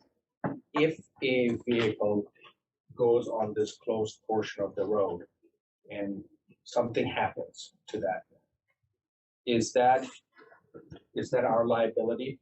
Depends, was it closed properly or was it closed improperly? Let's just say, I don't know what properly improperly means. Are you suggesting if it's closed properly, no vehicle can get through? I'm saying that if they intentionally remove barricades to make their way into a closed area, then it is their liability that they are taking on. If we do not have it successfully closed, Right. and they just drive around something that they can easily drive around, then yes, we could have potentially some liability. And so if the road is decertified and someone goes around that through this vehicle, in a vehicle, do we still have the same liability? We are much less liable. That's the issue for me. Right. So- Although Is liability floats decertifying around. just a small part of Bluff Road or the Yes, whole? no, just that 1,000 foot stretch. And, you know, the decertification came up with just it was a simple thing that all the ramifications probably were discussed, but we said, we're sort of fibbing to the state that the road is open. Right. Is the road open or closed? Is the road open? Today, is that road open? No. Nobody Therefore, snowplowed it. therefore it shouldn't be They certified. Plow up to that. But point. I don't care. Certification means that we're spending public monies on maintaining a road. We are not doing that. Correct. So we cannot represent legally to the state that we're spending public monies on a Unless- road for maintenance. that But we they do Unless have it's the temporary closure Right, status, but at some point, they're gonna come back right, and say, exactly. this is no It goes longer. for 2 years. Or Or however long. Longer. than that. So that's what we're after, and I know there's emotions that run high, and but by creating this work committee, bringing the work committee back, I want to reiterate that this board is continually trying to, I mean, we've applied for 1 or 2 grants already that we've come across in our meetings. So we are constantly trying to find an economic way to pay for this, because it's a very expensive fix. Right, and again, that's part of the discussion, is it as expensive as it? Question, so, and this is a logic argument, not an emotional argument. So by saying it's certified, it implies, and you're basically saying that you're maintaining the road. And I would argue, from a logical standpoint, well, why aren't you maintaining the road, right? And not trying to be confrontational, just from a logic standpoint. So there's a bit of a gap. I realize you're not currently, and thus you're kind of not doing. It's a statement of reality. I understand that. I mean, we can't fix the road by snapping our finger. And right now, there is no action on the road, either by us or by vehicular traffic. Thus, it is an unused road. It is an unmaintained road. We can't do anything until it has a fix. So it doesn't make any sense to continue to certify. Oh, sure, right, from that standpoint. Although what you just stated was a classic catch-22. The road's not being used, so we can't maintain it. So we don't maintain it, right? That's not a catch-22. That's just a fact. Right. Because even if we had the money, all the money coming in from MTF, and we could afford it through MTF, we can't spend more than 50%. So the township has to come up with at least 50%. As an aside, there's a couple of different things that were brought up too. Is that you want to have a whole county road commission township meeting? Been there, done that kind of stuff. If it's not useful, that's fine. I just. The other thing is though, and Chair Underwood did, bottom line, it is about dollars. Yeah. And we have a couple of experts in the room about funding sitting behind you, and I would recommend perhaps at the next committee meeting on this, they talk about maybe the township working towards getting a funding solution for that. Township and road commission working together, because we'd like to do this in a cooperative manner with transparency, right? What I don't want, I want to come back here working with you guys next time I show up. I don't want to be in a situation where I'm trying to defend or drive a solution and not getting help doing that. So one thing I would appreciate is when we discuss this in the future, so we rather than us them. Yep. Okay. And we appreciate it, and that's why we're going to reactivate that committee. We're actually going to do. I used to be on it. Yeah. He's going to be on it now. And let's start there, and we'll go over there. That'll work. It works for me. It'll also be known that we may be certified on recommendation, decertify that next month, only because we have to send in our certification articles. And so can I try to reframe why you're decertification? So when you certify a road, you're saying you're maintaining the road. In this particular case, the road is in no condition to be maintained. Right. And there's a gap there. It could have been repaired. It wasn't, but we are where we are. A lot of work needs to go into it to repair it. And thus, because of its state, and because there'll be X number of years or dollars, whatever, to repair it, it can't be certified during that period because it's not useful, can't be maintained. And so your decertification is an administrative process that's necessary because you cannot fulfill your obligations under the law. That's what I interpreted. And that's, okay. And then the other side of it, the one thing I'd like to hear you say, so the other thing is, once decertified, what's the drive to get it back to certification? We'd like Buffalo Road to be open. It's a road. Okay, I'm good with that. That's my opinion. Basically, Yeah. I'm gonna be honest, basically, it's when we identify how we can. How we can fund it Get it. in the context of everything else. And we Yes. have Jay. So I was on the previous committee. One ask that I would have in the reformation of this committee is, and I like the word you use, the rapidity, the speed, to make sure that in the reformation, we're having a desired outcome identified, and then it's time bound. So, drive to a specific goal by a certain time. Otherwise, we may find ourselves in kind of an infinite loop and at Right. impasses. I couldn't agree with you more. I've asked Alan to take charge. Yeah. The meetings, will be here at this building. Is that okay, Alan? Is that where you want? I thought it was best because we're gonna involve our professional staff, and I Yes. like it when we don't have to pay them to travel, and it's most convenient. Yeah, I mean, for us, it's fine. And are you our contact now with stuff? I was available to come tonight.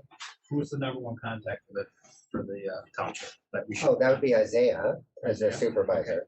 Isaiah one. Contact with Isaiah, we get a meeting set up. Yeah, I think go through Isaiah. He Okay. can point you to the right person for that, but I'm not gonna pretend to be supervisor when I'm Okay. not. So, Sounds good. The board was interested, and I asked, in my note to you, Joe, I asked that we could have some administrative help. We didn't really, part of it was probably too informal. Correct. We were, so I would like to see if we can have Kylie take notes and be part of our, Oh, and yeah. there's another reason. minutes should be great. She's here minutes. I'd like to keep a formal record of our discussions. Is that applicable with is that okay? Yeah. That's what she said. She's clerk of the board. Okay. So, I just want to make sure that the members were okay, that we're gonna spend a little bit of. Yeah, so we're actually formalizing what we used to have now. I love it. Thank you. I really appreciate it. Please let the board know. That's- I got my notes. I'm gonna let them know. As a All right. member of this board, I just have a couple quick questions. This is a working group, right? Yes, It it's a working doesn't group, contain a no quorum of decisions. any boards. That's correct. It's a recommending body. Is Yeah. it an open meeting? Do No. we have an agenda? Do we post it? Is it an? It open is meeting? not, No, it because does it's a not. working committee, so we don't have to. Right. You're not Okay. making any decisions. So we're not There's creating an not a agenda. quorum. We're just having, what we call it the county working committees, right? You'll bring Okay. whatever recommendations and then this board will deliberate on those. right? Okay, and this consultant group, GEI, is that still involved in this project? Is that?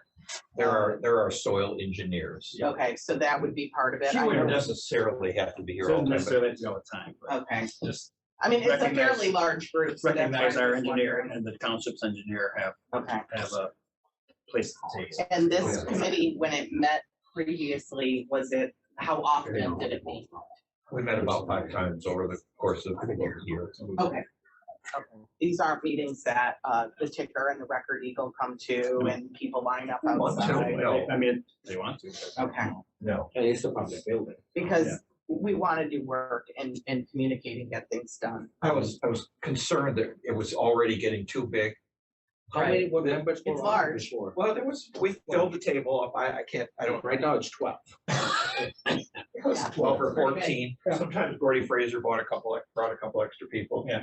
I mean, it's. And at our first committee, I asked that somebody does a PowerPoint or something of some kind to catch up where we're at. My guess, I do not know the Peninsula Township's point of view, and I don't know the Road Commission's point of view, so I'm kind of like the outsider coming into this. But my guess is everybody wants to drive on that road. Well, that was one of the things that we discussed. Some of the neighbors like to close. Okay. But our consensus was that what Bill had this, the locally preferred alternative. Yeah. Was the Bluff Road should be a road, it should be a through road. Yeah. That was our conclusion. Yeah. There are some, Geographically, there's a large bluff there, Yeah. so you can't cut across. You kind of need Bluff Road, right? it's a key access point Yeah. along that thing. That there are some neighbors absolutely who prefer cul-de-sac. Because they are at the cul-de-sac. Okay, of course. But when we make decisions for the greater good of all, right. this is a road that would impede traffic flow by it not being open. Right? That's a reasonable thing to say, knowing the geography of the peninsula. Ideally, we could open it tomorrow, we would. And this road just happens to be situated on a bluff and we had water issues and there's some drainage issues and now it's become unsafe for traffic, Yes. so we closed it. Yes. But our goal would be to open our road and have people use it as a road just as they always have. Yes. Okay. And one of the grants we were gonna apply for, we were disqualified because it's not sustainable, because it's on the bluff. That was And my the only question. other thing, the only option they gave you was to relocate the road. Okay, because the nature of the Great Lakes is rise and fall. We all know that. Everybody that's lived here long enough has stories of Yeah. water in their basement to having a big piece of beach out front, right? And I know Bluff Road has been, over the years, just my experience with Bluff Road, its water levels have greatly changed. So at some point, do you just say, maybe this wasn't a great location for a road in the first place? And that's where I'm a little confused, because most of the peninsula was just wagon trails. And I can get why they would put a wagon trail on the side of the bluff. That makes sense, because you gotta get around rather than take your horses over. And that's how that road came to be. So do we have engineers from either side that have some, I'm not saying necessarily our in-house engineers or their engineers, but people that know geographically if this is even something we can do? And that's something the committee can do well.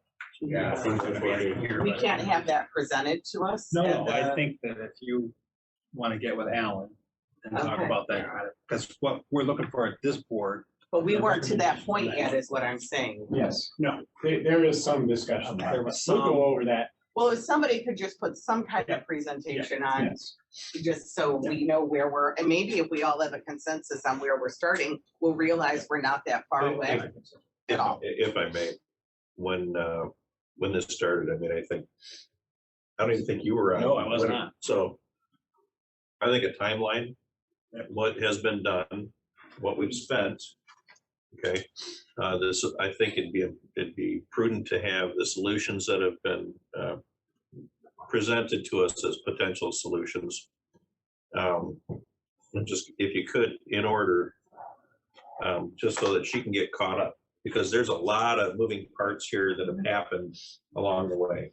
Yeah. And I don't want to reinvent the wheel. I want to start on, square one and start working, but I do want to establish consensus. I mean, any group I've been a part of, you establish consensus, you define a goal, and then you create a path to it.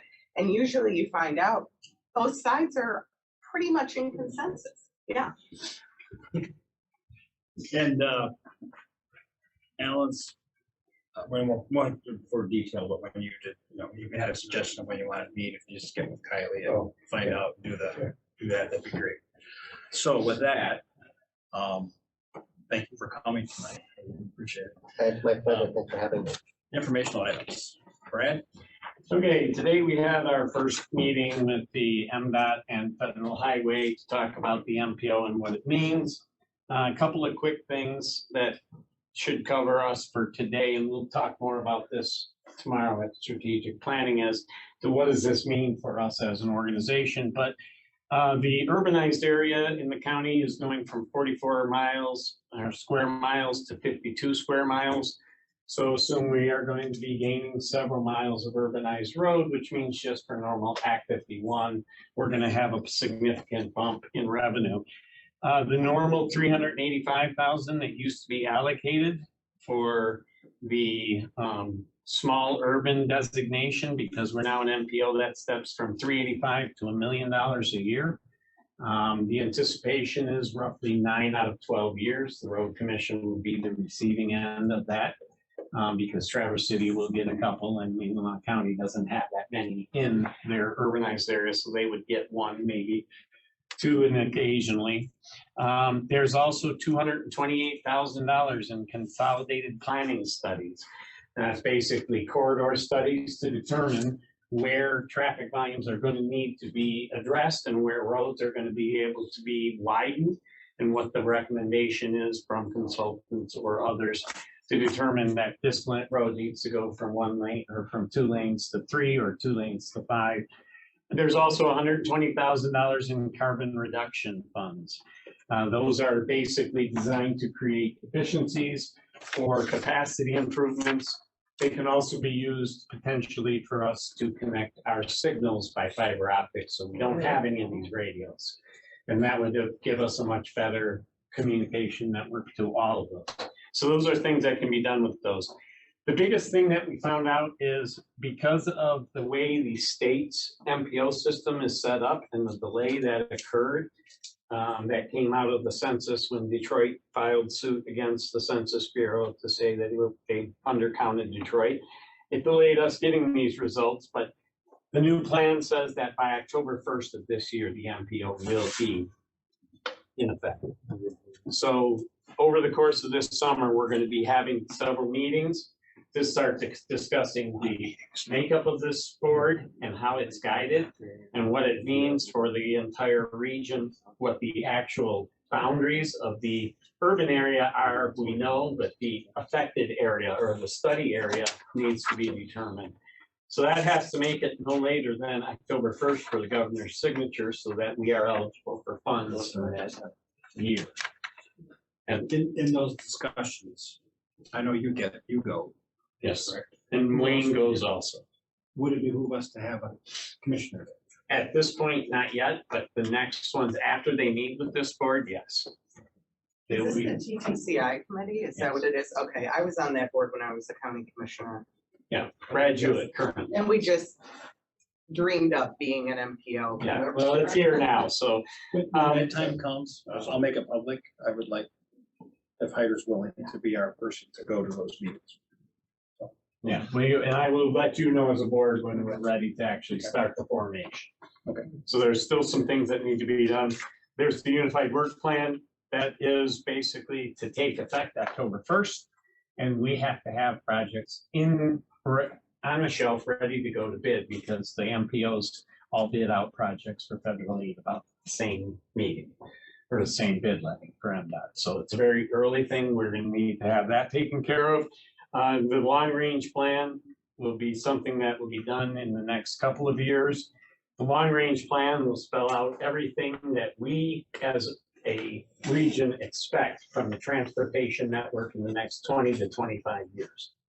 And so that is a very involved, very long looking project to determine, where do we need capacity increases? Where do we need additional roads built and that type of thing. So that will be in there. And then of course there's the standard TIP, which is a 3-year plan. You have to have 3 years of projects plus one that's a contingent project. They prefer 2 as contingent. So basically developing a 5-year plan, which is renewed every 2 years. So it's going to be a lot of work, but there's a big chunk of money there available for roads, which is going to make a big difference for us as a county over the long haul. Plus become eligible for more grants. So the we'll talk more about that. effect this October? Yes. Any other questions? That's good. Commissioners' comments. We'll start around the table. I have a question. If this is a complete pain, please tell me. But when I look in the agenda, you really nicely lay out all the road projects going on and kind of what's going on with them. I don't know what townships some of those are in. I tried Googling it, but sometimes the roads go through different areas. And I was wondering if it's possible to just know which township it's in so that whichever one of us, I don't want. So I tried mapping it out, but we're trying to have better communication with our townships. And each of us have to go make a report to the township. So I was thinking, wouldn't it be nice if your board members could see the information that we see in our reports from you or from Wayne? And you would just easily say East Bay or Peninsula or whatever. And then when we go to make our report, we can say, hey, here's all the stuff that we've been updated on from our director or our engineer and where it's at. And I just think it would go a long way in communicating to them, because you can kind of rattle off information, but until people go, oh yeah, that's next to John's garage, or oh, down the street, or what we had in Grant Township, which was hysterical. True story. First question, somebody says, do you want a question for your road commissioner? Lady asked me, what's going on down by Bob's gravel pit down by, and I'm like, oh no. I go, is that in Grant Township? And she said, yes. But you know, but that was real to her, and she wanted that information, and that was important, and I need to learn. But I think that would really help us all learning, because I'm sure we're all representing areas that we maybe don't know very well or don't live in. So if we could do that, or just maybe notate when you guys give us information. Is that a complete pain? I'm so No. sorry if it is, but No, just until we start to know what we're doing. Because then I think it will really interact better with the township boards that we represent. but there's some projects that are multiple, like our chip seals, those are township, they're gonna be all over, not gonna have. Right. You know, each single segment we're gonna be on. No, just, anything that you could maybe make a note, just in little parentheses, it would be really helpful. And then we can bring it up, because that's the best way for our trustees then to communicate with us, any questions that they have.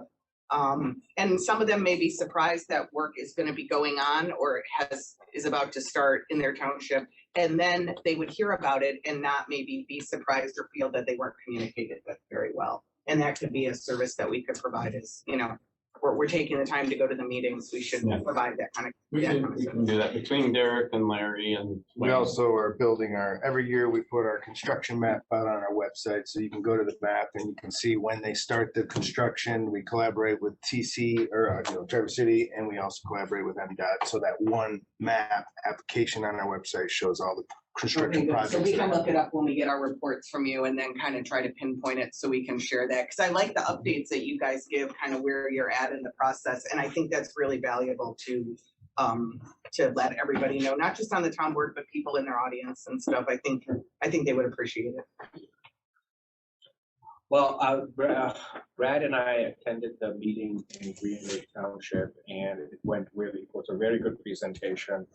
I don't know if anyone else has had, well, you probably got to hear it, but I was very encouraged and very, optimistic about what's in the future, like in the next year. We are talking about outfitting all our trucks and equipment with GPS, so that and making it available on our website sometime next year, so that anyone can see where our trucks are, where the equipment is being used at any given time. So I think that goes a long way towards transparency and accountability. And then Brad talked about, a program again that's going to be available next year that will allow all the residents in the county to see which roads are being plowed, and based upon some parameters that are being established, it will say when the road it's going to change colors, as to when it's from green to red, as to when it's ready to be plowed. So I mean, this is something that I think we are ahead of the county at this point in getting all that technology and that that visibility and transparency that is very impressive to me. So I'm very looking forward to seeing that and having those tools made available to the public, and then learn a lot at the Paul Bunyan Council, the meeting that we attended last Thursday, especially as to the enormous impacts that the funding is going to have, the shortfalls from the EV transitioning. I mean, I was looking at the numbers. They said that between 2019 to 2021, the EV transition has represented a 50 million shortfall in MTF. And MTF, just for those who don't know, that's a primary source of funding that we get monies from. In the state of Michigan? Yes. Just in the state? Yes. 50. And then by 2030, they're projecting between 65 to 90 million shortfall annually.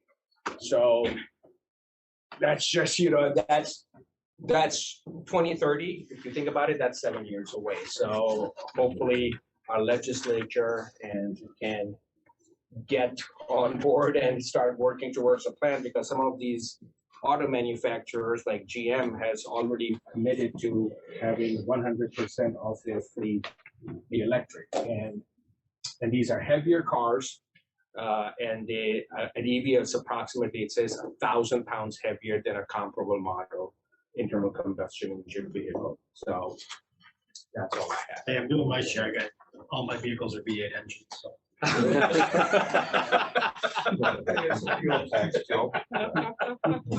The one thing you didn't mention is the Monarch butterfly.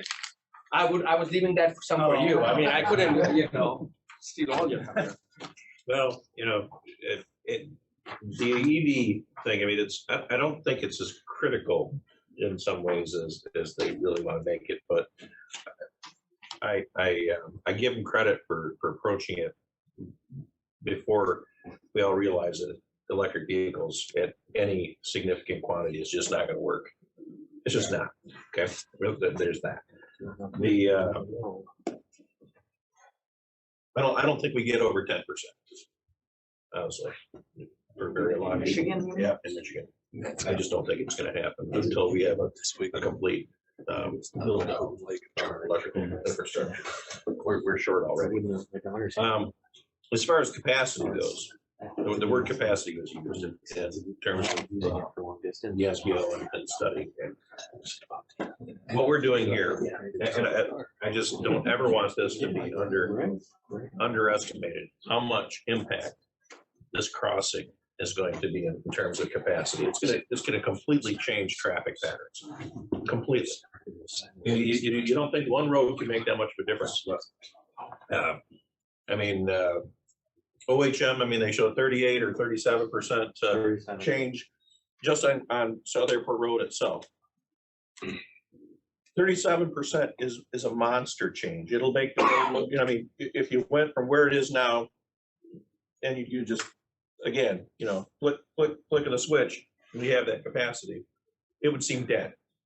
It'd be, you could run horses down the road, So from a future growth and infrastructure strength in our road system, this crossing has to happen. It just has to happen. We got to find the money one way or the other. Working on it. And I just don't want to, understate the importance of that. That's all. I have some smaller issues left. Did you award the bid or not? What's that? Oh, yeah. Very nice. It was a secret. You would. And I have complained many times, not complained, but noted that we don't get enough vendors to bid on our projects. And Rick called me after he'd looked around to look at different crushing, which we have this pit that we use to make our sand, and there's some material there and they could use the gravel. And I looked and I said, okay, but they posted it in all our standard ways and got, how many people did look at it and pull a plan? Oh, the bid holders list? Bid holders is, I think it was just over a half dozen. Okay. Not including the people that just. Only one responded. And I was on, and I did not, I don't care if I do. I almost felt bad when I was the only one, if I didn't submit the bid, because I know we're capable and nobody wants to do this kind of stuff. And I think it's a problem in all our areas of service that we have few bidders or no bidders or something like that. And it's something we have to be aware of. In order to do the public's business, we've got to get people involved to do the things that we need to get done. And I'm not sure how to do that, but we'll do this and that's fine. But we talked a little bit about maybe on the one committee, the construction committee, we would look at ways to encourage more people to bid. But it is difficult to get, vendors. I'm not on the board to do this little bitty crushing thing. I hope it helps them, and the guys can go down there and get some gravel when they need it. And it's already on property we own, great. But it just shows you how the scope of not enough bidders are interested in this kind of work, and how it continually might get more difficult for the staff, and therefore more expensive for the people who do bid to get anybody to do our work. And we've run out of aggregate before. I mean, so. Do you think people are skeptical to work with the public sector or bid with government? Well, they're kind of busy, and the government has more. It's certainly a little more. I mean, the scope of it is usually more complicated than going to work for a private entity. More procedures. More procedures, and those procedures cost money, and if they're already pretty busy because they're shorthanded, which is really the big thing. You've been able to staff the road commission. We've upped some salaries. We've got a couple new engineers we're excited about. Most of the other jobs are full or nearly full, but it takes a lot of attention to do that. And most businesses are not succeeding at that as well. And so I think it's going to be continually more difficult and more expensive to get people to do our work. And as we think about how we spend our money, we might try to find a way to encourage people to come work for us because the work needs to be done. One of the things that's exactly why we're talking to the city of Traverse City, because they have some specialties that they can do for us that we aren't set up to do. And then we have some things that we can do for them that they aren't set up to do. And that's what we're doing. We're doing their traffic lights yet? Or? No, not yet, but we'd like to at some point. Gravel roads, we can do their gravel roads. They have street sweepers. It would take us out of the street sweeping business, which if Dan were here, he'd tell you that's the worst thing that they deal with every year because they break down all the time. That's all. My only comment is, and we kind of joked about it, but the association is looking at solutions for the monarch butterfly, both for the entire state and then also maybe just Paul Bunyan, which is the northwest. As you may or may not know, we have to take into account monarch butterfly now when we're mowing. So Yes, I did hear about that. Sounds like there's some legislation coming or regulation coming, so we're trying to be proactive to be ahead of it before it happens. In ditches with milkweed, you mean, right? Okay. And the chloride, Brian. What about the brine? Chloride, Brian. Oh, that's my. That was the brine issue. Forgot about it. I can share a comment if you guys Yeah, would want. you share a comment? Because it's. Yeah, so in very short order, without very much public notice, EGLE posted essentially started their public hearing period that they would be including mineral well brine into the same groundwater discharge permitting process that they've put oil field brine in the past. Not a lot of impact to us because the product we're recommending for dust control is not mineral well brine, but for many counties throughout the state, that is a huge, huge issue.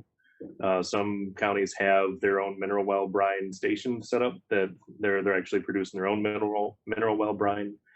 And not only is that what they're using for dust control in the summertime, it's what they're using to pre-wet their road salt in the wintertime. There's a lot of impetus for why we do dust control. There's a lot of health implications, both for people, livestock, even aquatic life, in terms of air pollution that comes from that dust that gets emitted from the gravel roads. So the meeting that was held by Eagle highlighted a lot of shortcomings in their initial proposal. I'm not sure it was the opinion of one, but I'm not sure they're quite sure what they're trying to accomplish. They're requiring groundwater permitting and testing without actual thresholds for what is okay. In terms of if you get your test results back, is it good or bad? They're not sure. So on the 2nd, there's going to be a meeting with CRA. I'm going on behalf of the Superintendent's Association, but I'll represent the Road Commission as well there, obviously, to put a formalized response together. The Superintendent's Association also put together at least passed a motion to put together a committee to act as a operations-based resource for not only Eagle, but DNR when these kind of things come up. So hopefully they don't try to go alone again when they just kind of push these things forward.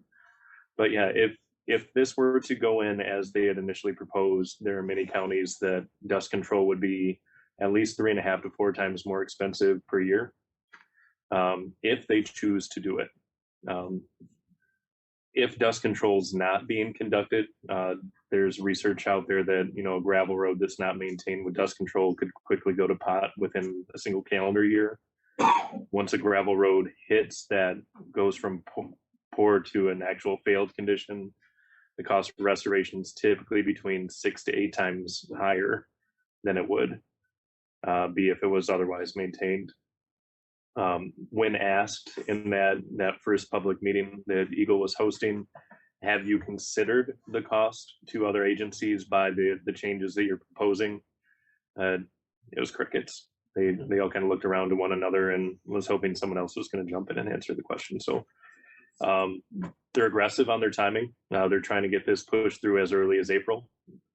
We're hoping that is not the case. Because as we've just seen here, we put our bids out in February. The people that participated in our bids were not aware that Eagle was trying to push this thing through. So even though we're not going the route of mineral well brine, if a county were to say, yep, hey, vendor A that with mineral well brine, they're likely going to have to revisit their initial bid prices. So it's a big deal statewide. Not sure why Eagle tried to go alone on this one, and why they're trying to be so aggressive in short order, but it's a big deal. And correct me if I'm wrong, Jay, but the kind of brine we use is the manufactured calcium chloride, right? Correct. Yeah. And so essentially, if this rule goes through, all the counties who do want to do dust control will be forced to use this manufactured product. Which would drive demand up. Which will drive our costs of purchasing up because you only have a limited supply. Oh yeah, that manufacturers can make. Oh yeah, if you're OxyCorp, you're sitting in a pretty good spot, because that's who manufactures this stuff. The other thing that's very, very strange, and I'm hoping that comes out from this meeting with CRA, is that yes, our manufactured calcium chloride product is exempted, but some of the items that are still exempted by EGLE for dust control is mind-blowing. You could go out and use raw asphalt emulsion to control dust, and it's fully exempted from EGLE in terms of the groundwater discharge because it doesn't have salt in it. So the items that EGLE is focusing on versus the items that they're permitting to be exempted don't really make sense in terms of the core effort to protecting the aquatic infrastructures and the aquatic life. So it's my hope, and sincere hope, that once we get this meeting with CRA and other like-minded individuals on the 2nd, we can put a pretty concerted effort to saying, hey, what are you doing? But stay tuned, it's going to get interesting. So Jay, you said salt, so we can probably assume what they're really after is the salt we put on the roads for safety in the long term, in the long run. That it's ultimately, if I were to take a big step back, there is a concerted effort to control both chlorides and calcium as they're getting into the watersheds and surface waters, and that's good. I like salmon. I don't want to go fishing for red snapper. No one wants a salty Great Lake system, but there's everything is tied together. So once you say, hey, we're going to reduce salt, that's okay. Well, what are you going to replace it with? Because if you replace it with air pollution, that's not the right answer. You can't increase dust. So it's convoluted. But yeah, the great example is the winter pre-wet dust control, or not dust control, but pre-wet for the road salt.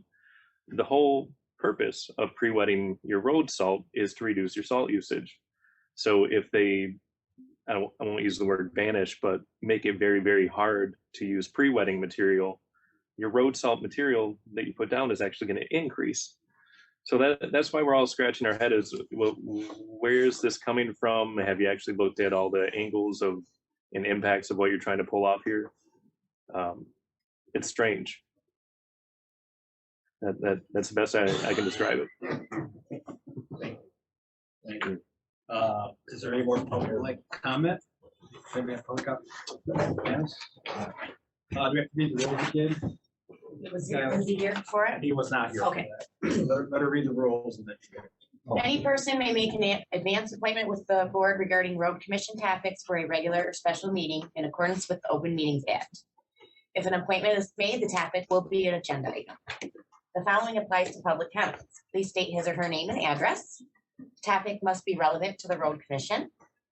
Individuals are allowed to speak once for up to 3 minutes on a single topic, which may be extended by the chair. A group addressing the board requires a designated spokesperson who may speak up to 10 minutes, and the board will not act on any item from the public that is not on the agenda. Yes, okay, for sure. Yeah, actually, I got here late because I thought the meeting was at 7, and my really interest in coming tonight was actually this, I've been reading about the Bluff Road, and I just was here just to get an update on it. And as I was sitting back there hearing that you need an outlier representative, I would offer myself up if your other contact falls through. I know you've seen me here. representing Mayfield Township. I'm a little bit of the resume. I'm a registered professional engineer. I managed the City of Midland road system for 27 years. I've done a lot of the dealt with boards like you for that long, similar to you guys, I'm saying. And so I'd offer that up if your other contact falls through. So, Thank you. Thank you, Brian. Make sure, Brad, we have your contact. I have it. Okay. He's on the feed.